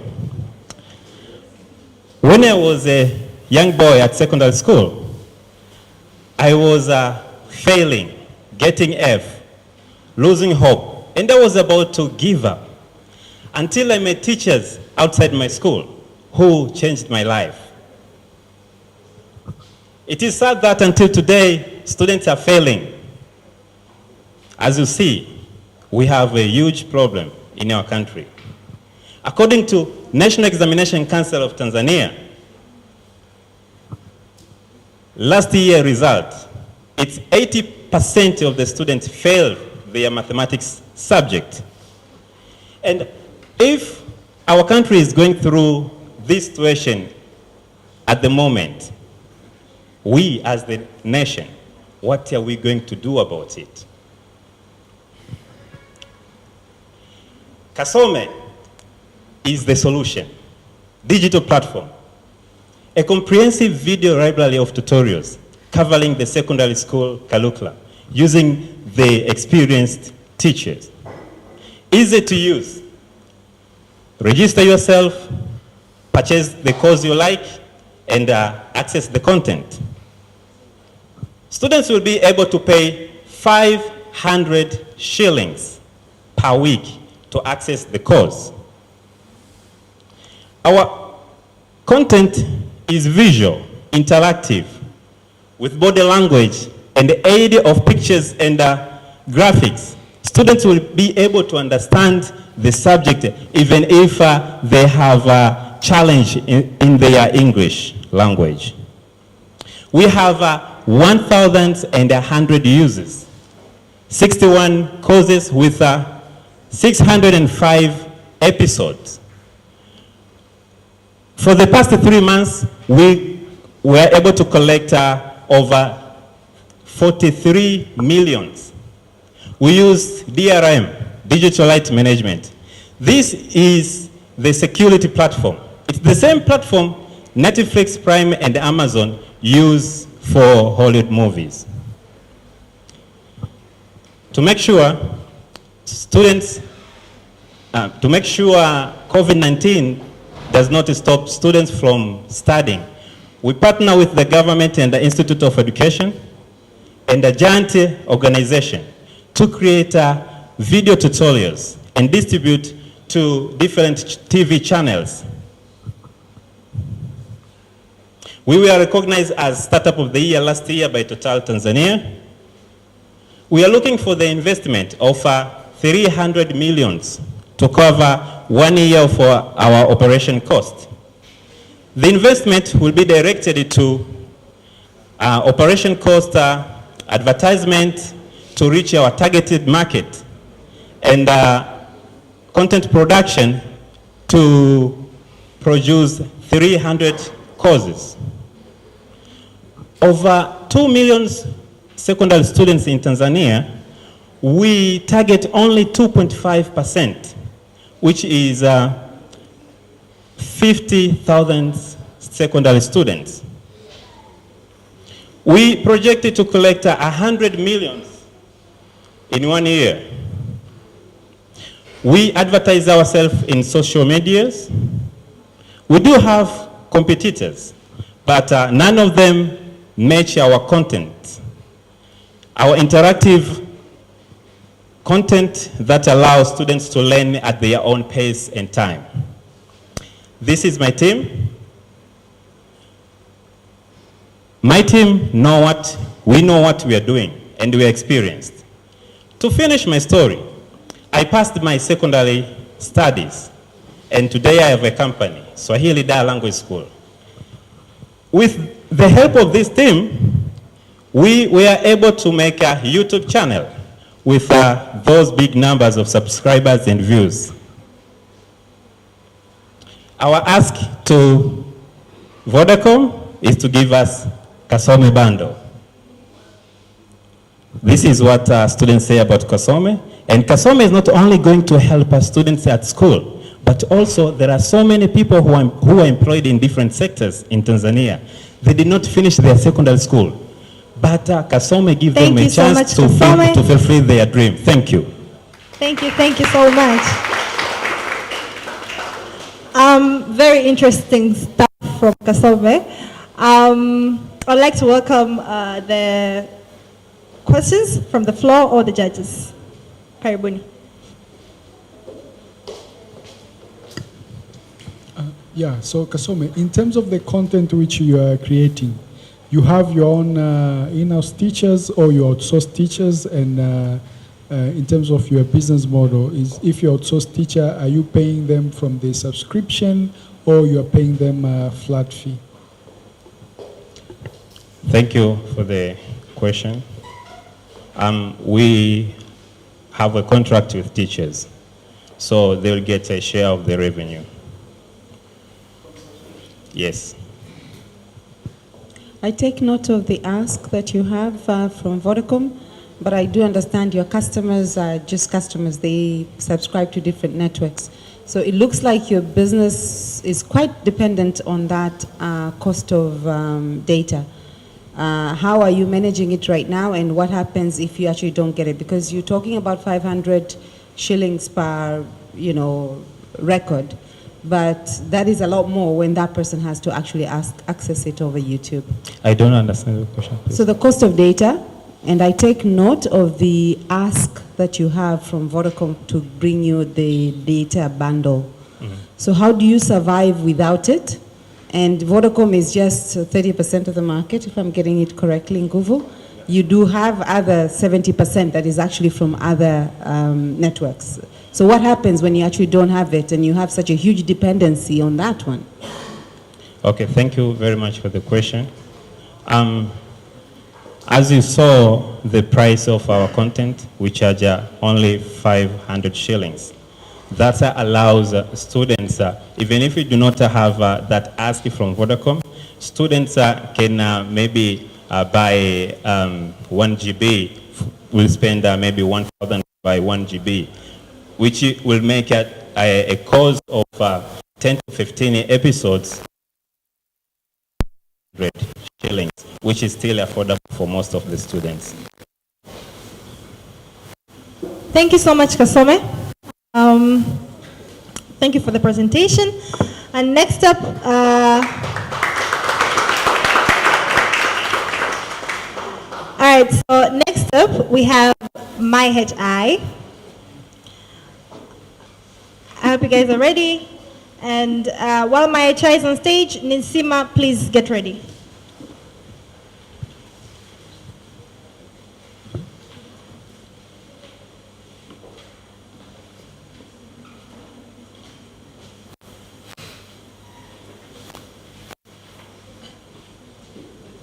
Hi. So my name is Shilton from MyHi. So in Tanzania, according to FSDT report 2018, they reported that more than 13.2 million young people does not have health insurance. So in the young group, and I can explain why. So most of us, we don't have health insurance or insurance just because of the complicated channel and the way it's consumed time. As for right now, if you want an health insurance, it needs you to move from where you are to go to an insurance company and then fill the form and go to the bank, make the payment, and then waiting up to 3 months to go back to the insurance company to get your health insurance card.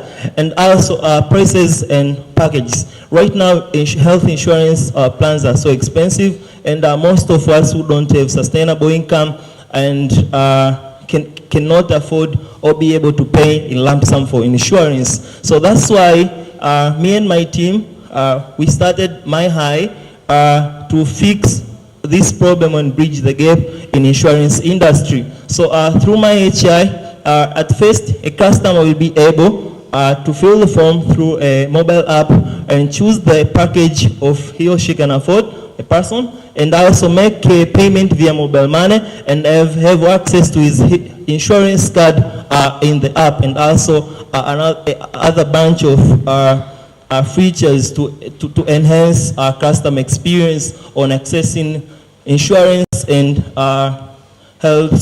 healthcare.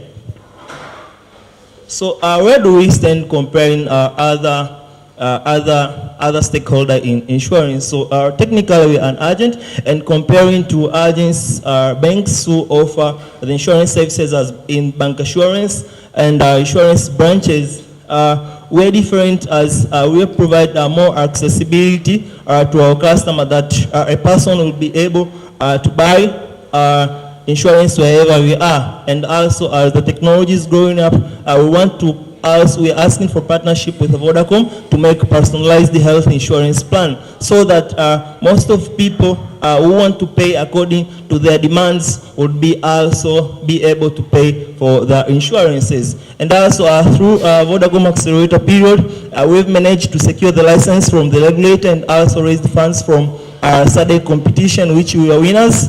And right now we have insurance company ready to work with, and we've already have the license from regulator, TIRA. And as FSD2 reported that in total, there are more than 25.4 million total Tanzanians aged from 16 years to 60 who does not have insurance. And our target market is primary is 10% of our safe sub-developed market, which is 18 million, which are people who raise internet through mobile phone. And those 10% young population who are digital-minded and our inlet adopters, and thus will be advocates of my high. And our business model, we're taking our 12.5%, which is a commission arranged by TIRA, and our customers are those who are using our internet and smartphones and mobile man services, and their pain points primarily is complicated channel to get an insurance, as we are on the progress, or we're asking partnership for make personalized health insurance plans. So currently, customer pain point which you're going to solve is complicated channel to get an health insurance. And this customer, they are seeking for convenience, time saving, distribution channel access, and fast way to get an health insurance. And our competition so far from other distribution channels for insurance is from normal insurance agents and brokers, insurance company branches, and bank assurance agents, and which will provide a better value of accessibility and high updated customer information, which insurance is that it depends on how you know your customer, so as you can make a better decision concerning on the insurance policy. And marketing and sales channel, we are expecting to use the digital channels, partnership, activation, and referral to do sales. Like each of the channel with a different purpose. Digital channel is to brand awareness and change perception of insurance to the people, and also partnership to sell insurance. For example, Vodacom is one of the leading company in Tanzania who provide kind of semi-informal income, like M-Pesa agents. Most of them have talked with they don't need health insurance, and also activation to spread the word and referral programs to do so. So I have a team of young people who are energetic and agile, and also are creative on designing progress and more. And our growth plan, we expect on the first year to partner with telemedicine. My HI, our time is up. Okay. Yeah, our time is up. And thank you so much for that presentation. And hopefully, whatever is left will be covered during the questions. Yes. So, yeah, let's give him a round of applause. And so just to proceed, I would allow questions. Sorry, guys, I have to deal with the timer. Yeah, so to proceed, I'd like to allow the questions from the judges as well as the floor. And yeah, so hopefully you're going to manage that. Any questions? Yeah.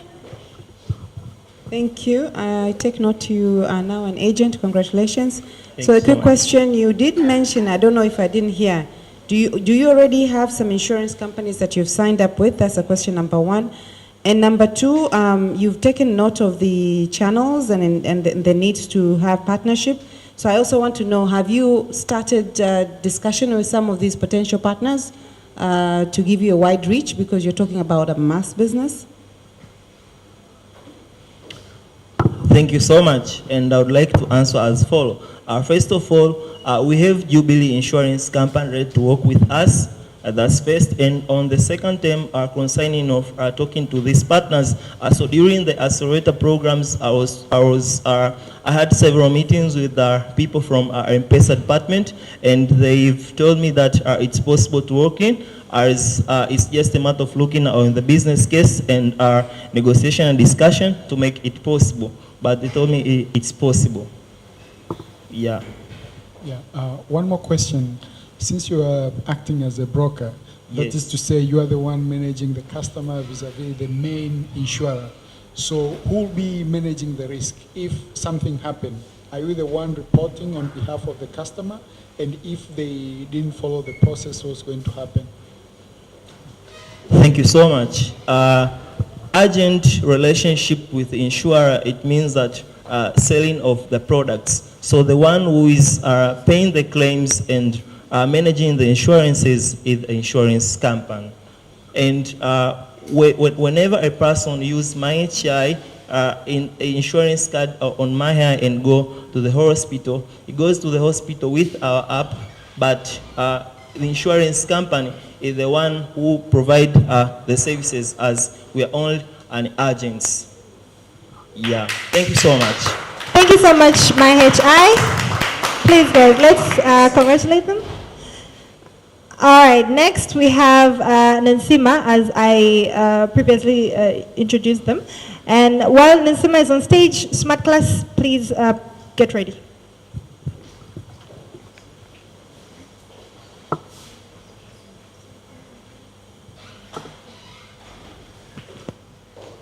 Okay, good evening, everyone. My name is Mansoura Tibora, founder of Nisima e-Dispenser. How many times have you been disappointed due to queues in the hospitals? I think it's several times. So, it's just like this. Statistics show that about 253 people, they do self-diagnosis and medication. And this is due to inconveniences in accessing healthcare facilities in Tanzania. So what the problem is? The problem is limited access to healthcare facilities.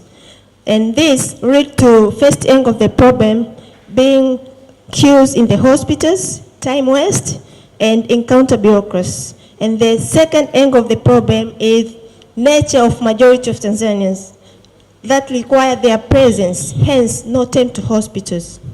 So what the solution now? Nisima e-Dispenser creates a platform that brings together healthcare providers to offer medical services toward healthcare seekers in distancing and by visitation. We do this via IVR, USSD, and web app. And associated feature with our solution is e-consult, where we call, SMS, and online chat. And we do v-consult by visitation to the client to his home place. So we don't do this alone as far as the health is concerned. We have our key stakeholders. These are certified medical officers. We have pharmacies and labs to smooth the journey of our customers in prescribed medication or investigations. So, and this is our addressable market. Our primary market is 10 million people. However, we intend to include this in addition to 15 million people. These are people who visit clinics annually in Tanzania. So, we have two competitors, digital healthcare and normal ones. In digital healthcare, we have Dr. Mkononi and LifePlus. Here, our advantage is that we only concentrate on the providing health services. And our target market is low and middle class. While in normal healthcare, not only our competitors, but also our partners. Here we have our advantage is that we have a home visit and we have no queue. We are accessible anywhere, anytime. The traction, based on our MVP, which is e-consult, in July we made gross revenue of 1.7 million. Up to date, we have consulted more than 1,000 people, and repeated customer is more than 400. Inbound traffic in last 2 weeks is more than 2,000 people. So our business opportunity is we take 50% commission from each service we offer, and our average fee is 3,000 shillings, which make a projection of 54 million by 2021. Our growth plan, we plan to attend more than 150 clients per day in a year, and in the future we plan to partner with MyHigh so as to provide microinsurance scheme as well as to accept other insurance companies' cards. What's our relevance to Vodacom? Nsima e-dispenser will add value to Vodacom subscribers, and Vodacom Foundation, as one of their goals is health, through us or with us, they will attain their goals easily. So we ask for support in 12 months in order to improve the system, to smooth the user interaction, marketing and sales, and capacity building. So, yes.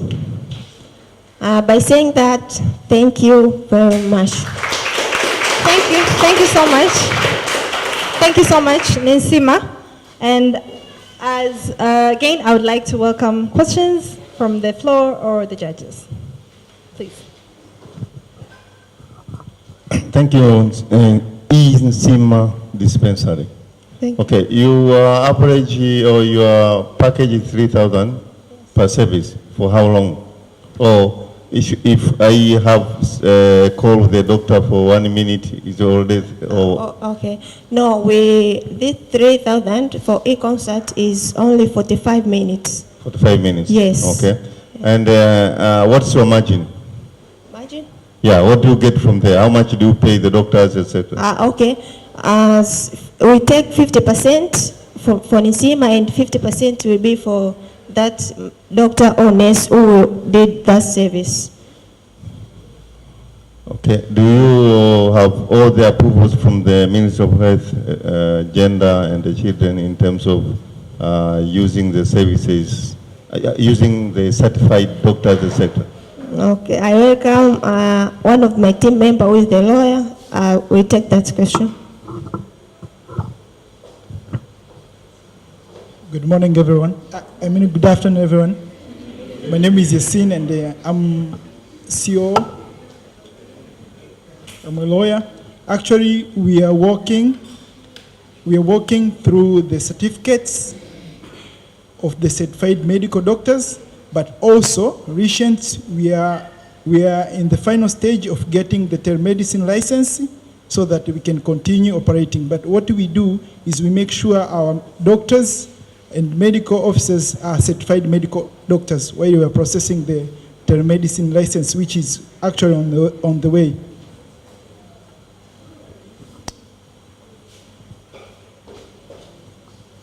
My understanding is in Tanzania we have a shortage of doctors. So I'm trying to understand the 3,000 that you're talking about and the 50% in terms of what goes to the doctor, and how you are able to be able to remunerate these doctors, and you are able to also take care of your business operations. So I don't know, I'm just trying to bridge that. Actually, this is why it's called an Nsima e-dispensary. So the majority of our medical officers, they are clinical officers. But again, we also have doctors. So, and this is actually as a supplementary way of working. Like they normally work in distance, so they can even attend out of their schedule, normal schedules. So it supplements them. Thank you. Thank you, guys. Thank you, guys. So Smart Class, please come on stage. While Smart Class is presenting Smart Call, please get ready.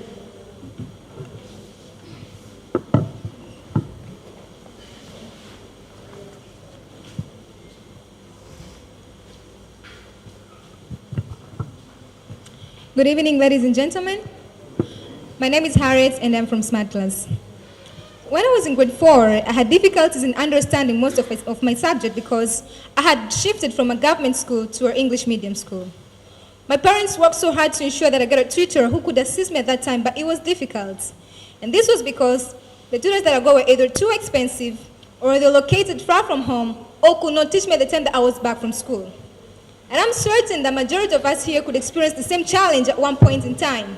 It could be either you want to learn a new language, let's say French, or you want to add skills in baking, etc.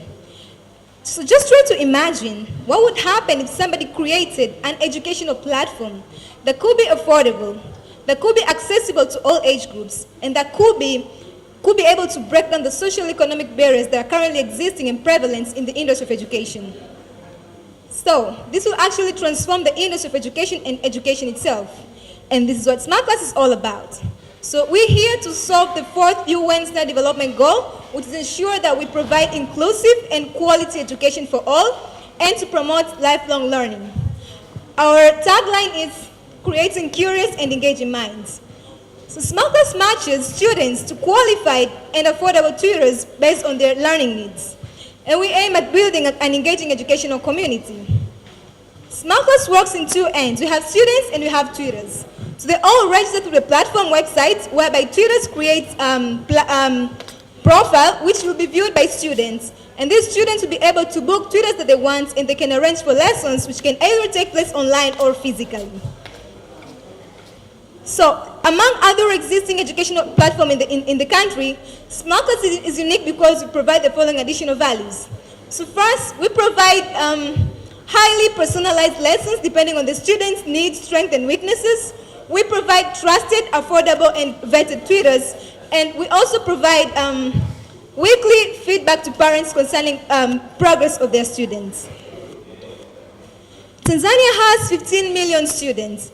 And out of these, 15% are in private schools. So that means they can afford to pay for personalized lessons.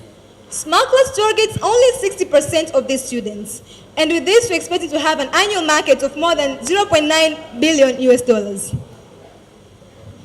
Our current big competitor is Tigo eSchool that is owned by Tigo Tanzania. And we believe that we can do better than them because we have a determined, passionate, and focused team. We also have an inbuilt whiteboard interactive platform that facilitates online classes. And we also have a high rate of customer satisfaction, as you can see. And we're looking forward to partnering with Vodacom Tanzania. So to date, we have more than 7,000 registered or active users of the platform.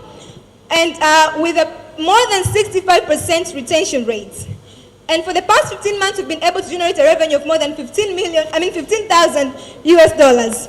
We have also been recognized and awarded by Tonu Elumelu Foundation as well as the Commonwealth Youth Award of 2020. So, our business model is commission-based, whereby we take 15% out of every fee that is paid by students, among other business models. So, behind the success of any great company should be a great team behind. So, I have a CEO with 6 years of experience in marketing, in tutoring, UDSM in Southampton, UK. We have a CTO with 5 years experience in coding in Nokia, Tanzania. We have our COO with 4 years experience in marketing and tutoring. We have our CTO with 9 years experience in finance and investments, and I hired the educational manager. Benefits to Vodacom. First, we'll be requesting to have a Smart Class bundle that will actually enable students to use online classes at an affordable price. We also have a revenue sharing with Vodacom depending on the agreements that we make, and it's also part of the social corporate responsibility. So we're actually looking for 350,000 US. That will be spent in the following ways. 35% will go to further product development, 60% will go to marketing and expansion, and the remaining 5% will go into salary and hiring. So you can actually visit us. You have your phones. You can follow us on Twitter and Instagram as SmartClassTZ. You can also contact us through the email smartclasstz@gmail.com, and you can also visit our website for further details. We're also glad to tell you that we are officially operating in Kenya from January of this year. Thank you very much. Thank you so much, Smart Class. I'd like to welcome questions from the judges as well as the floor. Please, guys. Questions? No one? All right. If that's the case, then I'd like to thank Smart Class team for their amazing presentation. Let's put our hands together for them again. Thank you. And next up, we have Steady Buddy. No, SmartCo. Apologies, my apologies. SmartCo, yeah, SmartCo. And after SmartCo, please, Steady Buddy, get ready. You'll be presenting next.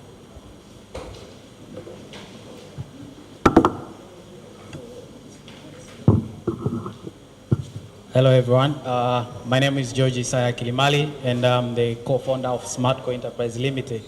So at SmartCo what we do, we just make learning fun and interactive for students in secondary schools. We can all agree that students in this era spend most of their time in digital platform. Either it's a TV, watching TV, using their smartphone or spending on social medias. And in most cases, the content which are consumed by these students in this platform have no value toward their academic performance. So in other words, we say that traditional learning is no longer interesting. And this is directly resulting to poor academic performance, but also to poor learning experience. So this problem actually affects more than 12 million students across East Africa. And this is 2.2 million students in Tanzania. So this is a huge problem. And that's why we created Kisomo. Kisomo is a platform which is available both online and offline, which allows students to access this interactive, most engaging learning content, which are in form of videos, animations, and interactive quizzes. So the platform ideally want to bridge the gap which is existing in our education system. So these content are delivered to students in various forms. So it's either in form of visualizations, interactive quizzes, audio narrations. We also offer the personalized learning and also multi-language options. In response to COVID-19, we launched specifically Kisomo app. This is the mobile application with more than 1,000 interactive videos and animations and games for students, and it attracted more than 1,000 users for the past 3 months. And in light of the Kisomo app, we also got a lot of improvement and engagement from users, so we improved the app to allow other people also to create content and distribute through our platform. In order to make sure that we remain sustainable, we developed various revenue channels. One of them is subscription, whereby people can pay directly to our platform and get access to this content. But also we sell products which allows offline access of our content. So these are USB drive, CDs, and we are now working for USB dongle, which can be available accessibly in mobile phones. If we can successfully raise funds, this is how much we are going to generate in terms of revenue. Our team composed of various individuals with different backgrounds in terms of professional but also personal experience in marketing, finance, content development, information technology. Our team composed of 8 people. So far, we've managed to reach more than 146 schools across Tanzania, and this is more than 110,000 users, meaning that students across the country. But also we managed to work with various stakeholders, both local and international. We've been working with the University of Dodoma to support us in terms of research expertise and also providing us access to teachers. But also we've been working with Christian Social Service Commission, whereby they provided us with access to more than 425 schools across the country. We've been working with Vodacom, Shona, Anza, and many other stakeholders. And we also understand we are not alone in the market. We understand that there are other competitors which are existing, but the biggest challenge that for us, we are trying to address the interactiveness. How can students connect what they are learning in the classroom with what they are living in their daily life? We've also been recognized with various stakeholders, both local and international. We've been to Dubai Expo 2020. We've been to recognized as top 50 African business heroes and so many other awards and recognition. We are currently fundraising. Mostly we are raising 150,000 USD. In exchange we are for 10% in equity, mostly to cover our content production phase, meaning that we have to add more content into our database, but also we are going to help 20,000 students to keep learning during COVID-19 and even after. This is through cost sharing. But also 30% of it will go to app improvement, marketing and advertisement, but also team growth. So thank you for listening. I hope you can join us to bridge the gap in education. Thank you so much. Thank you so much, Smartco. And since we have a few seconds left, let's jump into questions.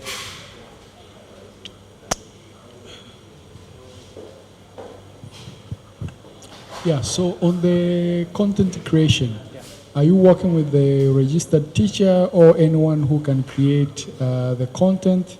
And also on top of that, what is the revenue share between you and the content creator on the subscription bundle which you have mentioned? Yeah, so our contents are created by certified teachers, and when we started, we wanted to create our own content, but then it came the issue of regulation. So we had to work with teachers who are certified to make sure that they can create content for us. And for us, we do 40-60 split in terms of revenue shares. So if a teacher creates the content for us, they will get 40% of the revenue generated from that specific content.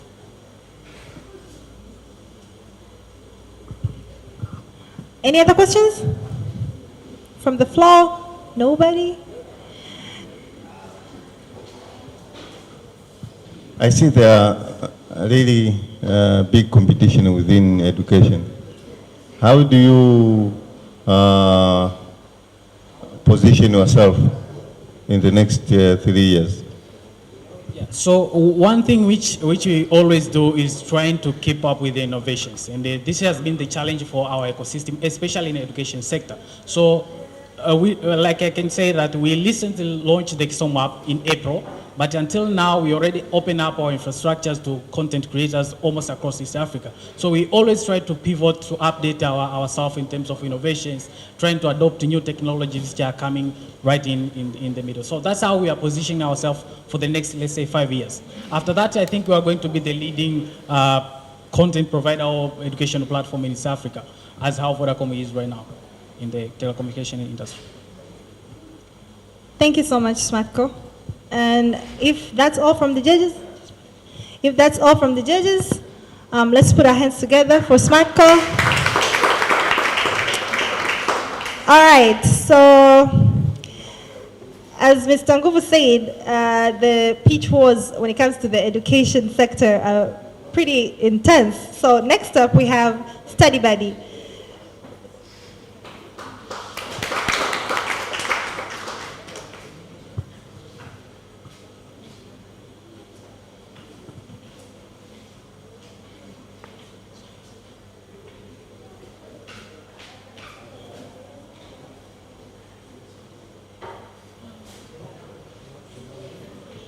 Hello, everyone. My name is Patricia Mhekwa, and I'm founder of Study Buddy. Pass in one exam sitting. So,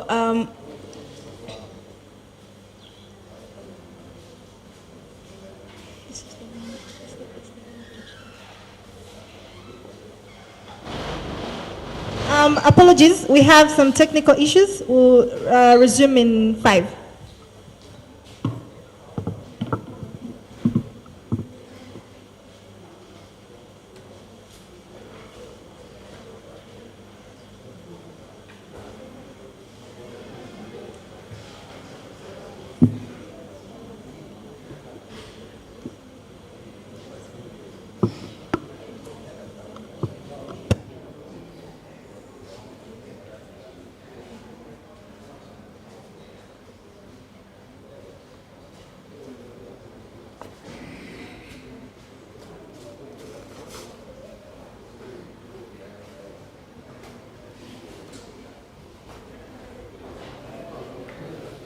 All right, so while we are sorting out the issue with Study Buddy, Wakala Search, if you guys are ready, we can jump through your presentation and then we'll get back to Study Buddy.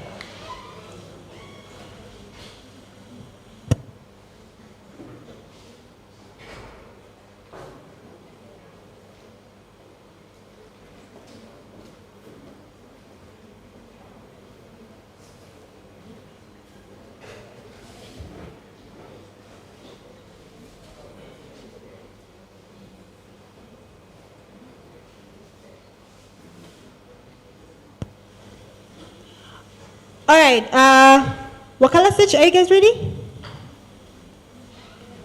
You guys are next. Either way, you could have presented.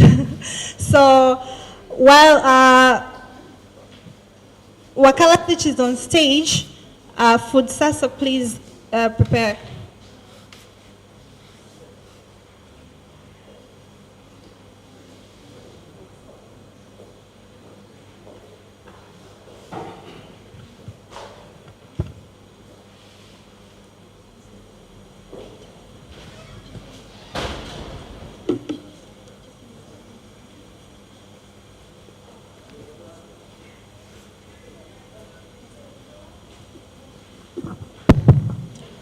A very good evening to all of you, honorable judges, fellow teams, and everyone.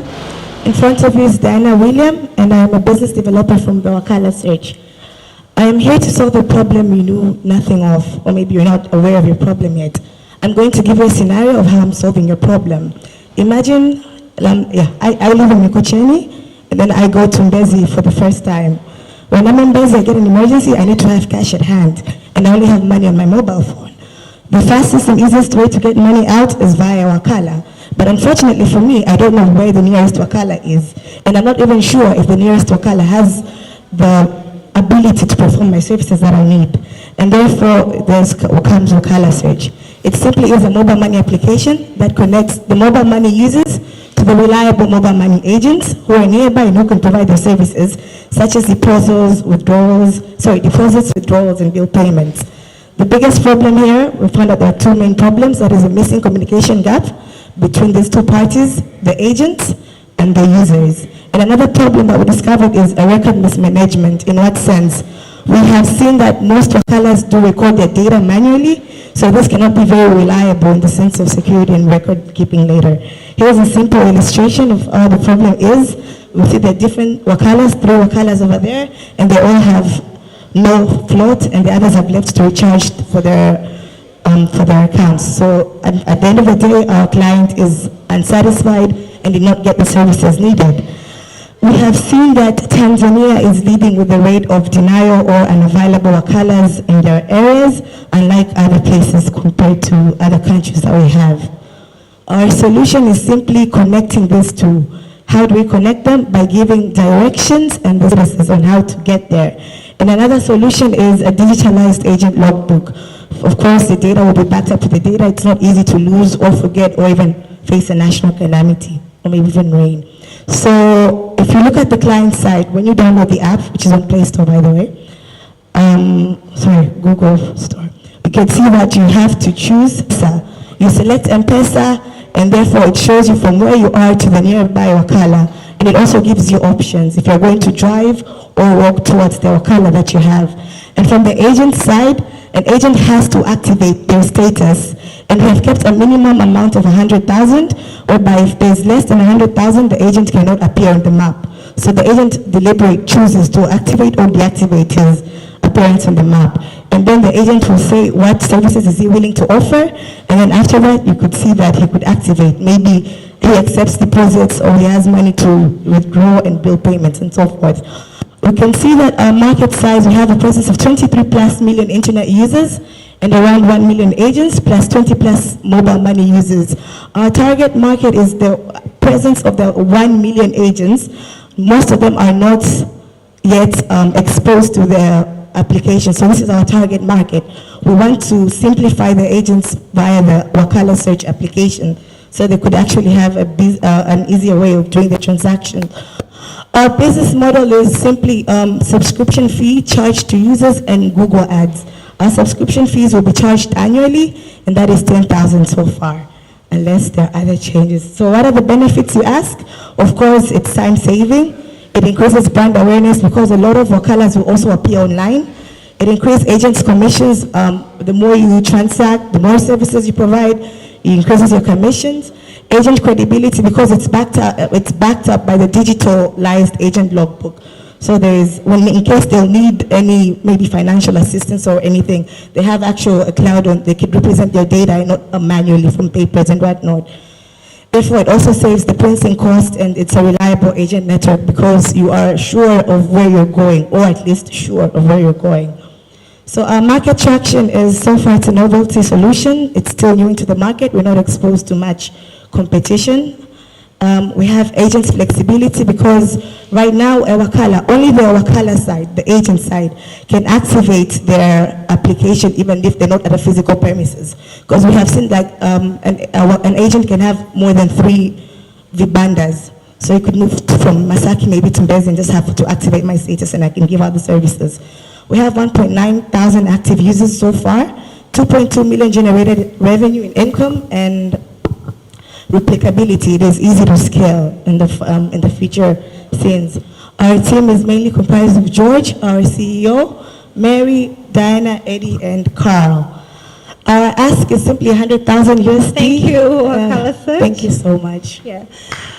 All right, so hopefully, again, you have 2 minutes for questions. So hopefully the judges will help you cover the rest of your presentation. I'd like to... Okay, brilliant idea. My question is on the infrastructure that you are going to use to actually be able to show this location, in your app. So I just want to understand what are your plans. And the other question is, are you aware of a financial services registry, FSR, or in Swahili it's called Kanzi Data, ya watoa huduma za fedha Tanzania? Can I bring the CEO for the second part of the question? Hello, good evening, everybody. I'm George, CEO and founder of Wakala Search. Yeah, I'm aware of FSDT. We have grown more than mapping the Wakalas, the agents. There's interaction between the agent and the users. See, not only mapping the agents where they are. So when clients send a request, the agents see their request and respond back for the request. So you don't need to map. Now my other question was on the FSR, to understand how you're planning to utilize that in your business. Our plan is currently what we are recruiting manually. We go foot on foot. We are recruiting manually, but later on, we plan the Wakala, the agent, to register themselves where they are. Because the app allows that. The agent can register from their premises, from their kiosk. They can register from there, and the mapping, the location will be available.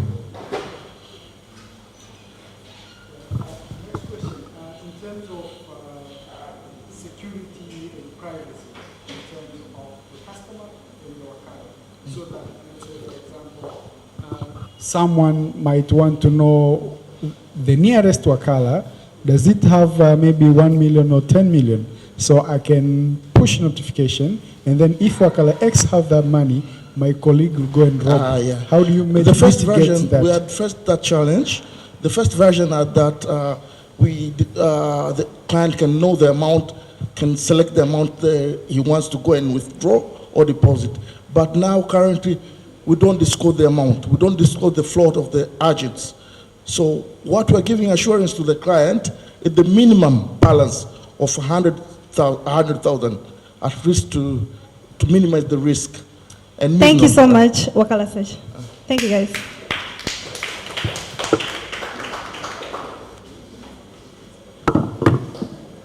All right, as we are working on the study buddy technical issue, I'd like to, Futsasa is here, and their presentation is next.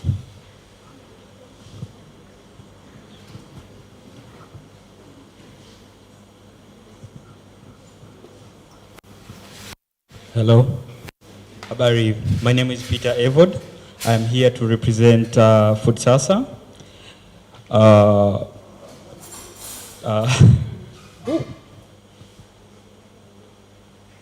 Okay, I'm here to tell you about Futsasa and why we do exist. Futsasa is a food delivery platform that cuts across food, beverage, and grocery delivery.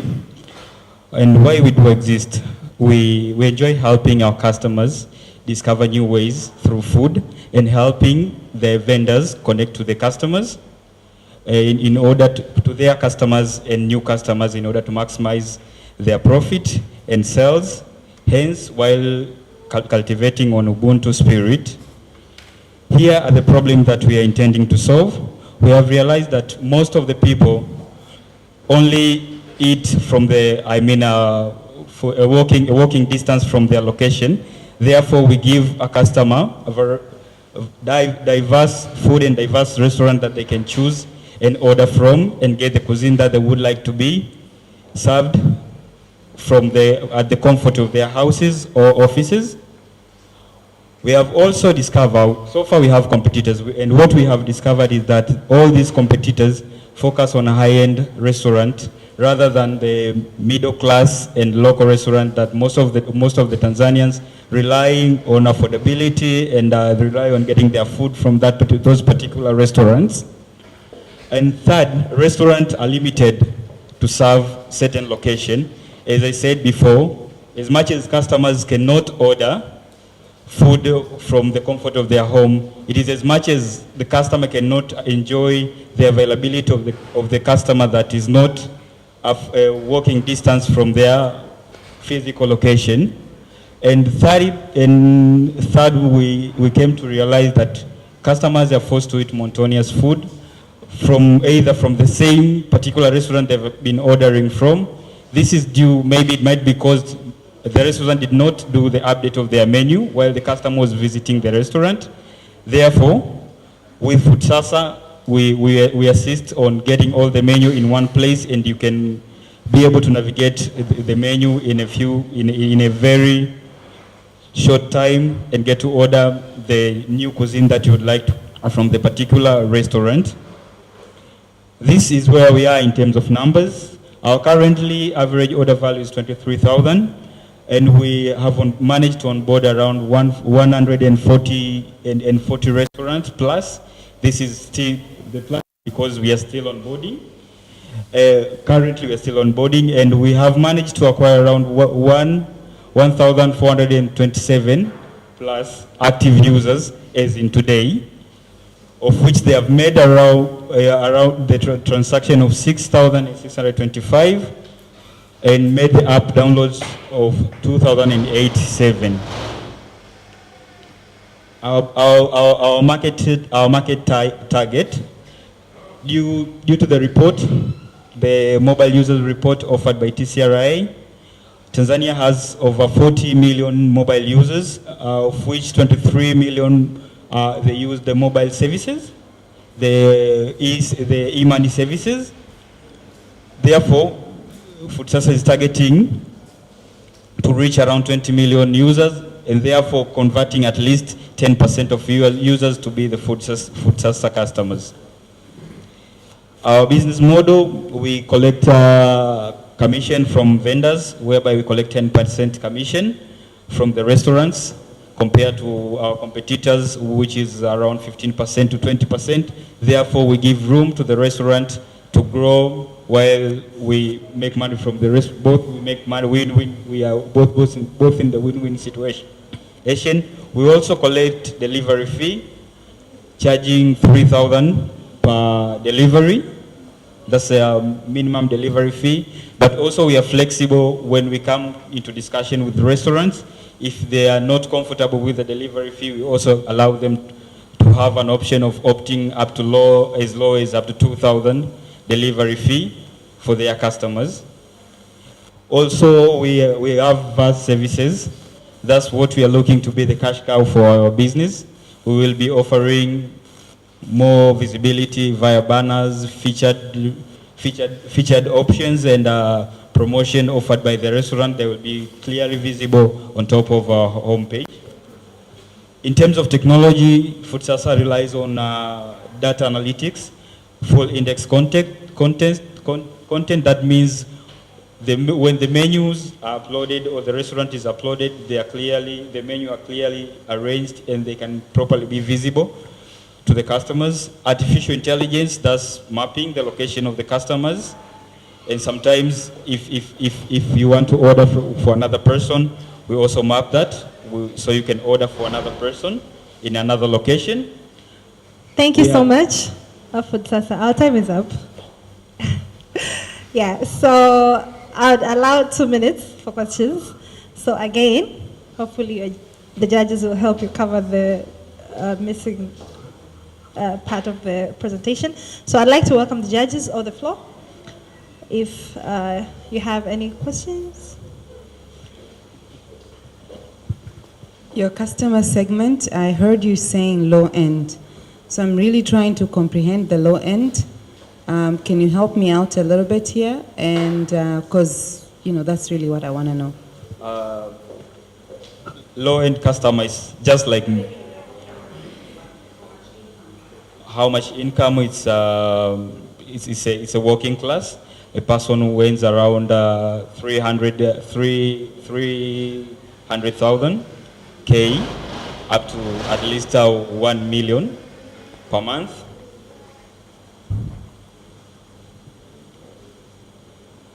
Any other questions from the judges? Specifically, the floor? Yes, Food Sasa. Yes, sir. Okay. There are other organizations or companies that are doing similar like you. What is the differentiator? What will make a consumer go for Food Sasa? First, we are flexible. As I said, other competitors charge 20% to 15% commission from the restaurant. That prevents restaurant from growing. That's why we have even managed to see, I was working before with one of the big players way back. And we came with this solution when we realized that we are still sitting in the same office that delivers food, but we cannot get the flexibility of ordering the food that we want from maybe a certain mamantilia or someone with a dark kitchen somewhere. So it's when we came with this solution. All the ingredient to this is affordability to both customer and vendors, which allows vendors to grow with us and also customers to enjoy flexibility on the delivery fee, on the delivery charges.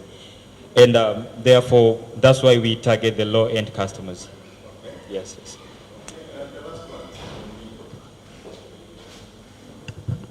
So you were working with one of the companies that were doing the same. Is it Jumia? The biggest one, yes. Jumia. So why they ran away? Okay. It's basically on my end, I felt they could not fit the market of Tanzanians, that we had to start with Food Sasa while working at Jumia. Due to the working ethics, we could not expand. So we just remained being an idea for us. And when it closed is when we got an opportunity of starting Food Sasa while meeting the demand of really meeting the demand of Tanzanians. And I also see one of my clients on your table. Thank you. Thank you so much. Okay. So she can testify to that. All right. Thank you so much, Food Sasa. Thank you so much. For an amazing presentation. So we're going to do a quick fix here so that Study Buddy can go ahead and present.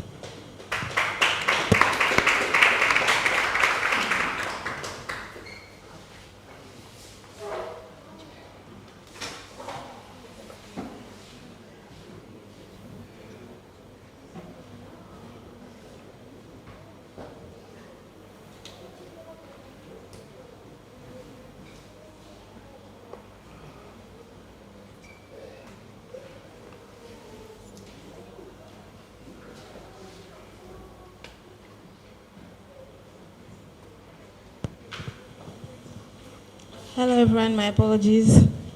My name is Patricia Mhekwa, and I'm founder of Study Buddy, passing one exam seating. So Study Buddy was created based on my personal experience when I was pursuing my accountancy qualification exams, and having seen my friends also struggle to pass their accountancy qualification exams, it left them to actually leave their lucrative jobs to pursuing it full time, while others dropped out of it completely. And it addresses a major problem that many students in accountancy face. And sorry.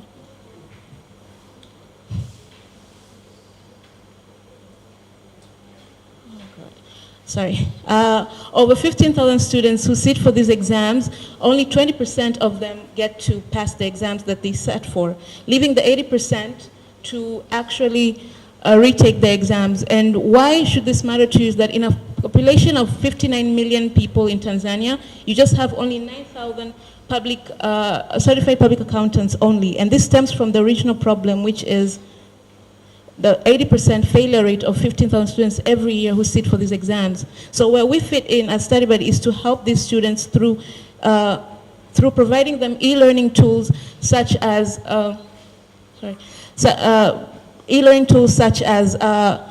video content that allows the examiner, that allows students to access examiner's perspective when it comes to learning and also answering the exam questions. Because we find that one of the reasons why students fail is that they fail to learn and apply their knowledge using e-learning tools such as exam paper solving video tutorials and mock practice tests to test the understanding of course content, and as well have tutor support with certified tutors and track their progress through the tests.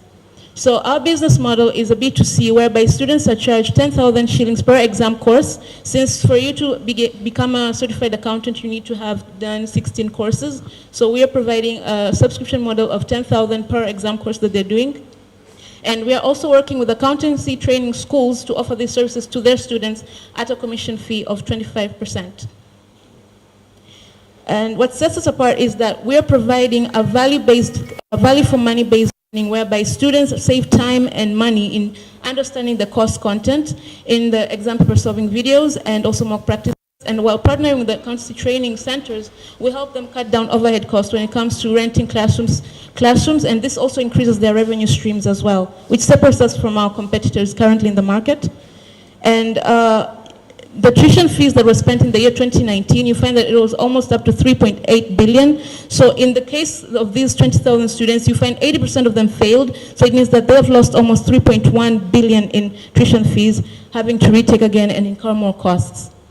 So even those who applied for the exams, you find that 270 million was lost in tuition fees for those who didn't sit the exams and couldn't be able to do the exams as well. So what we have done so far is that we have onboarded 3 board-certified accountancy trainers as our content providers and a technical co-founder as our developer. We have provided this curated content to 29 students in our focus group, and that has actually helped us derive a value proposition through the instructional videos that students are willing to pay for, and we've generated revenue in the last 2 weeks. And we have approached 1 accountancy trainer in the country to pilot our MVP. So we're planning to scale this further, not just on the local accountancy qualification. We're looking towards scaling it to global accountancy qualification exams in a year's time to access over 500 students globally. And we are a team of 5. We have a CTO who has 6+ years in producing education technology products, and he's also a founder of an EdTech product.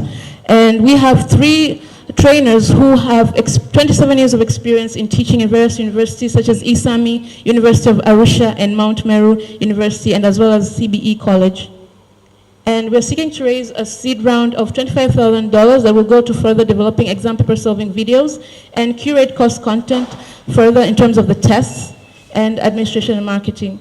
So we're seeking support from Vodacom to access cloud support services through having our data hosted at Vodacom's data centers, and also access to mass payment channels when we expand to the global qualification exams, to be able to curate our billing processes and make it easier for us to generate revenue from other countries as well.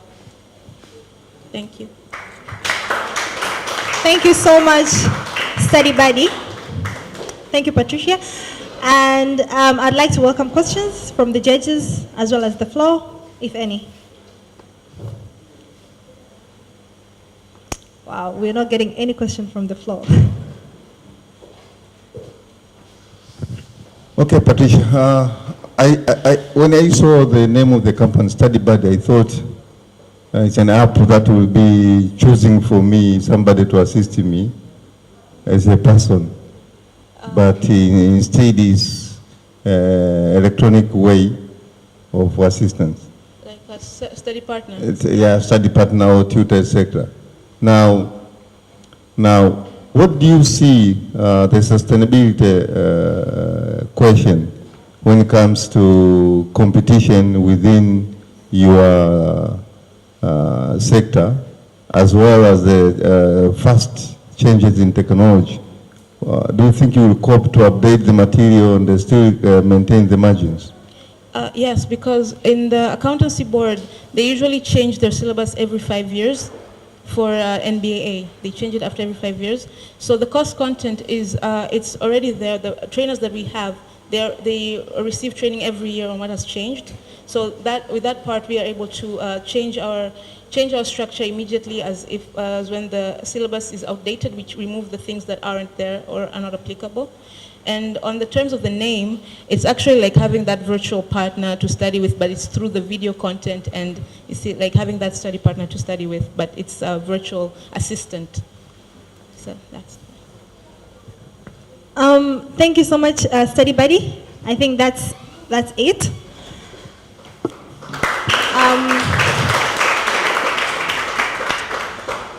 Yeah, so that's it from the pitches, and thank you so much to everyone who came here on stage to pitch, and for the teams who came here to support.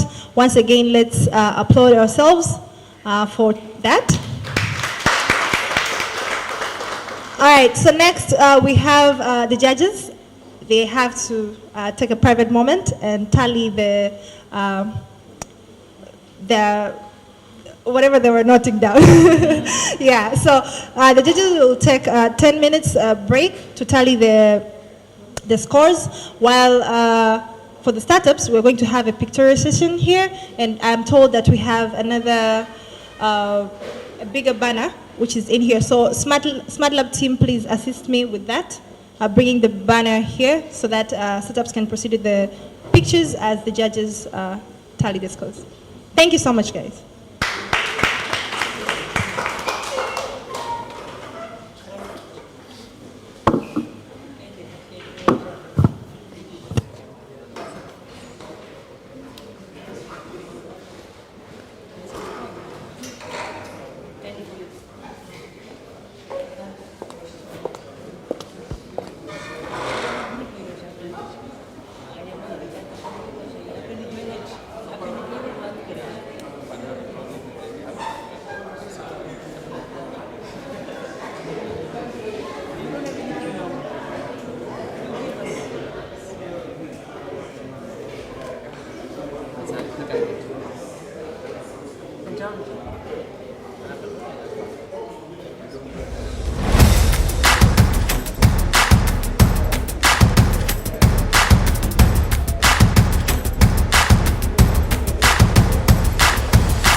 Hello everybody. If you could have all the teams by the banner for the photography, please. If everyone can stand by the banner to have a team picture, please, of everybody.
at the end of the day.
guys.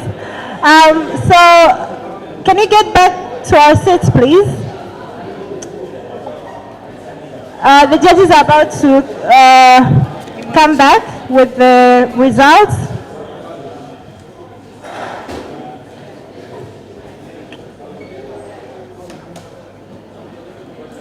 So let's take our seats so that we can proceed.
All right. Good evening once again. So, allow me to introduce you to the moment we have all been waiting for. So, this is the moment that we have patiently waited for the past 3 months, and we're finally here. And now that the judges are back, I believe that they have the news.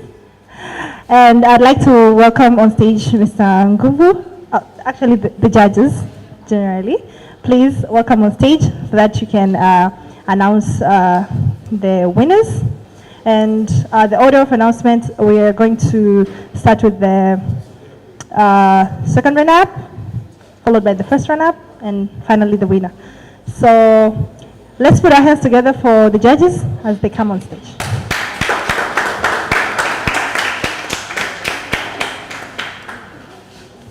So we'll have,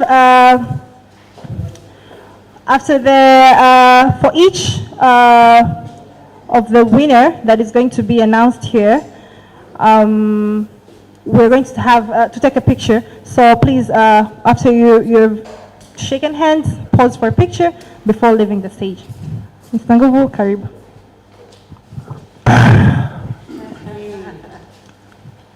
Good evening, guys. Are you ready? Yeah. The long wait now is over. Once again, on behalf of Vodacom Tanzania and the organizing committee, our partner Smart Lab, Smart Codes, I would like to give a word of thanks first to the judges. It was really difficult. You can't imagine the debate we had in that small room. It was one of the really tough conversation in terms of getting the rationale to each startup based on what they've showed and they shared with us a few hours ago. But as we said when we were opening the event, that all the 15 startups are winners, and it's just the matter of the fact that when you start counting, you have to start with 1, then 2, then 3, but you are all winners. So don't give up. We will still be in touch, and Vodacom and the Smart Labs will not let your efforts just disappear. So once again, I would like also to thank the viewers who have been with us online, all the Smart Lab, Smart Codes, and the Vodacom staff, as well as the media people. Without you guys, we couldn't really manage to convey the message, which managed to brought a lot of young, energetic leaders from their companies. I understand that this is one of the very rare moments in Tanzania when it comes to innovation. And as I say, that we believe that the new era has just started, and we should have similar events like this one, so that to not only fast track innovation within our country, but also to address the unemployment issue within our country through technologies.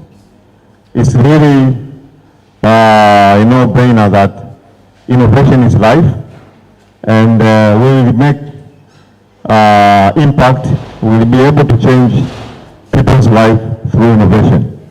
So before I start mentioning who came as number 3, I think it will be nice if you can also hear a few words from my colleagues, the judges, because we are all sitting there. Maybe Irene. Good evening once again. It was indeed a pleasure to participate in this demonstration today, the fire presentation. It actually demonstrates the level of preparedness, understanding, and really the way you command knowledge into the problems, the various problems that you've presented here. Honestly, this is something that you should all be proud of. Everybody who came here managed to actually be able to demonstrate the core issues that they're actually trying to solve in the market, and they also brought behind them very solid insights and data that really backed their understanding. And quite a number of you had already started working into the different areas, and we could see some of the results and promising results. So what Mr. Nguvu has actually articulated here, I can tell you as an independent person being in that room, it's really a commitment that I've heard from Vodacom, that it takes seriously the investment that has actually happened to all of you, and is committed to actually seeing these young brains vibrant and smart, ready to really contribute into the innovation in Tanzania in solving our local problem. And that was really important. The ability for you to bring in this local content and actually bring about the solutions. So I congratulate you once again, all of you, for the work that you've done. Yes, we're going to have winners, and yes, you are all winners, and you should continue to believe in your business model, believe in the problems that you are solving for the society, and move ahead. Congratulations.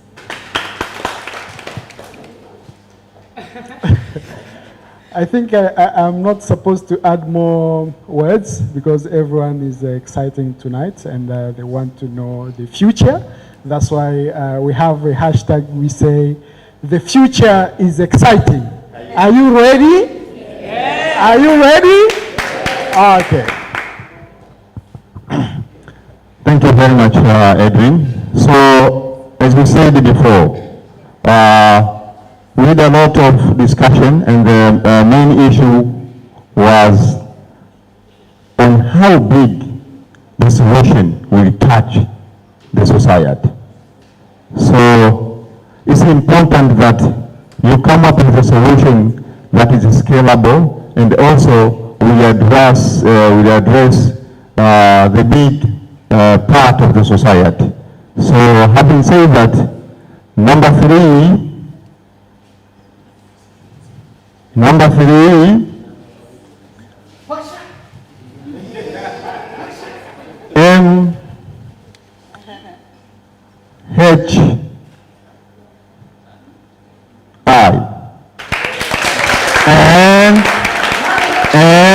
and now, due to the fact that the order of the war and they were already, I don't know if that was organized, they had already partnered, and also the judges came with similar markings. So the number three goes to two of them, MHI and E-dispensal.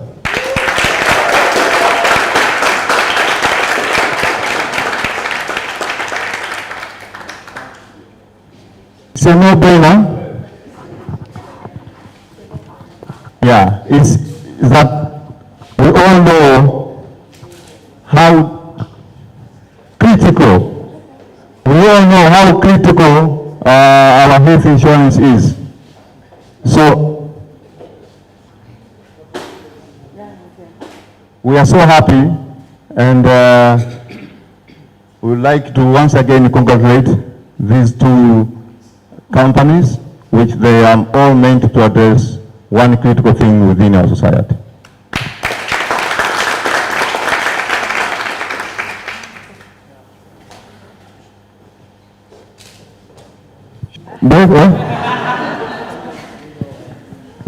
Okay, now when it comes to business, again, it's not about only scale, but it's also what value does it bring to the society?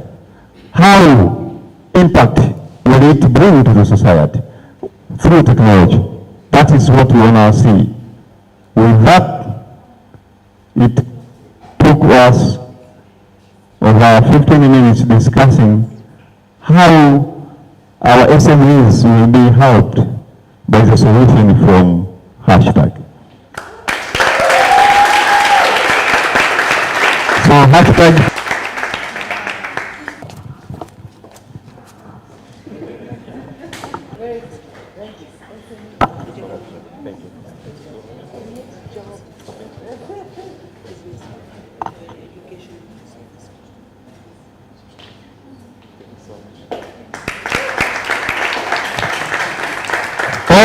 finally, you are all here around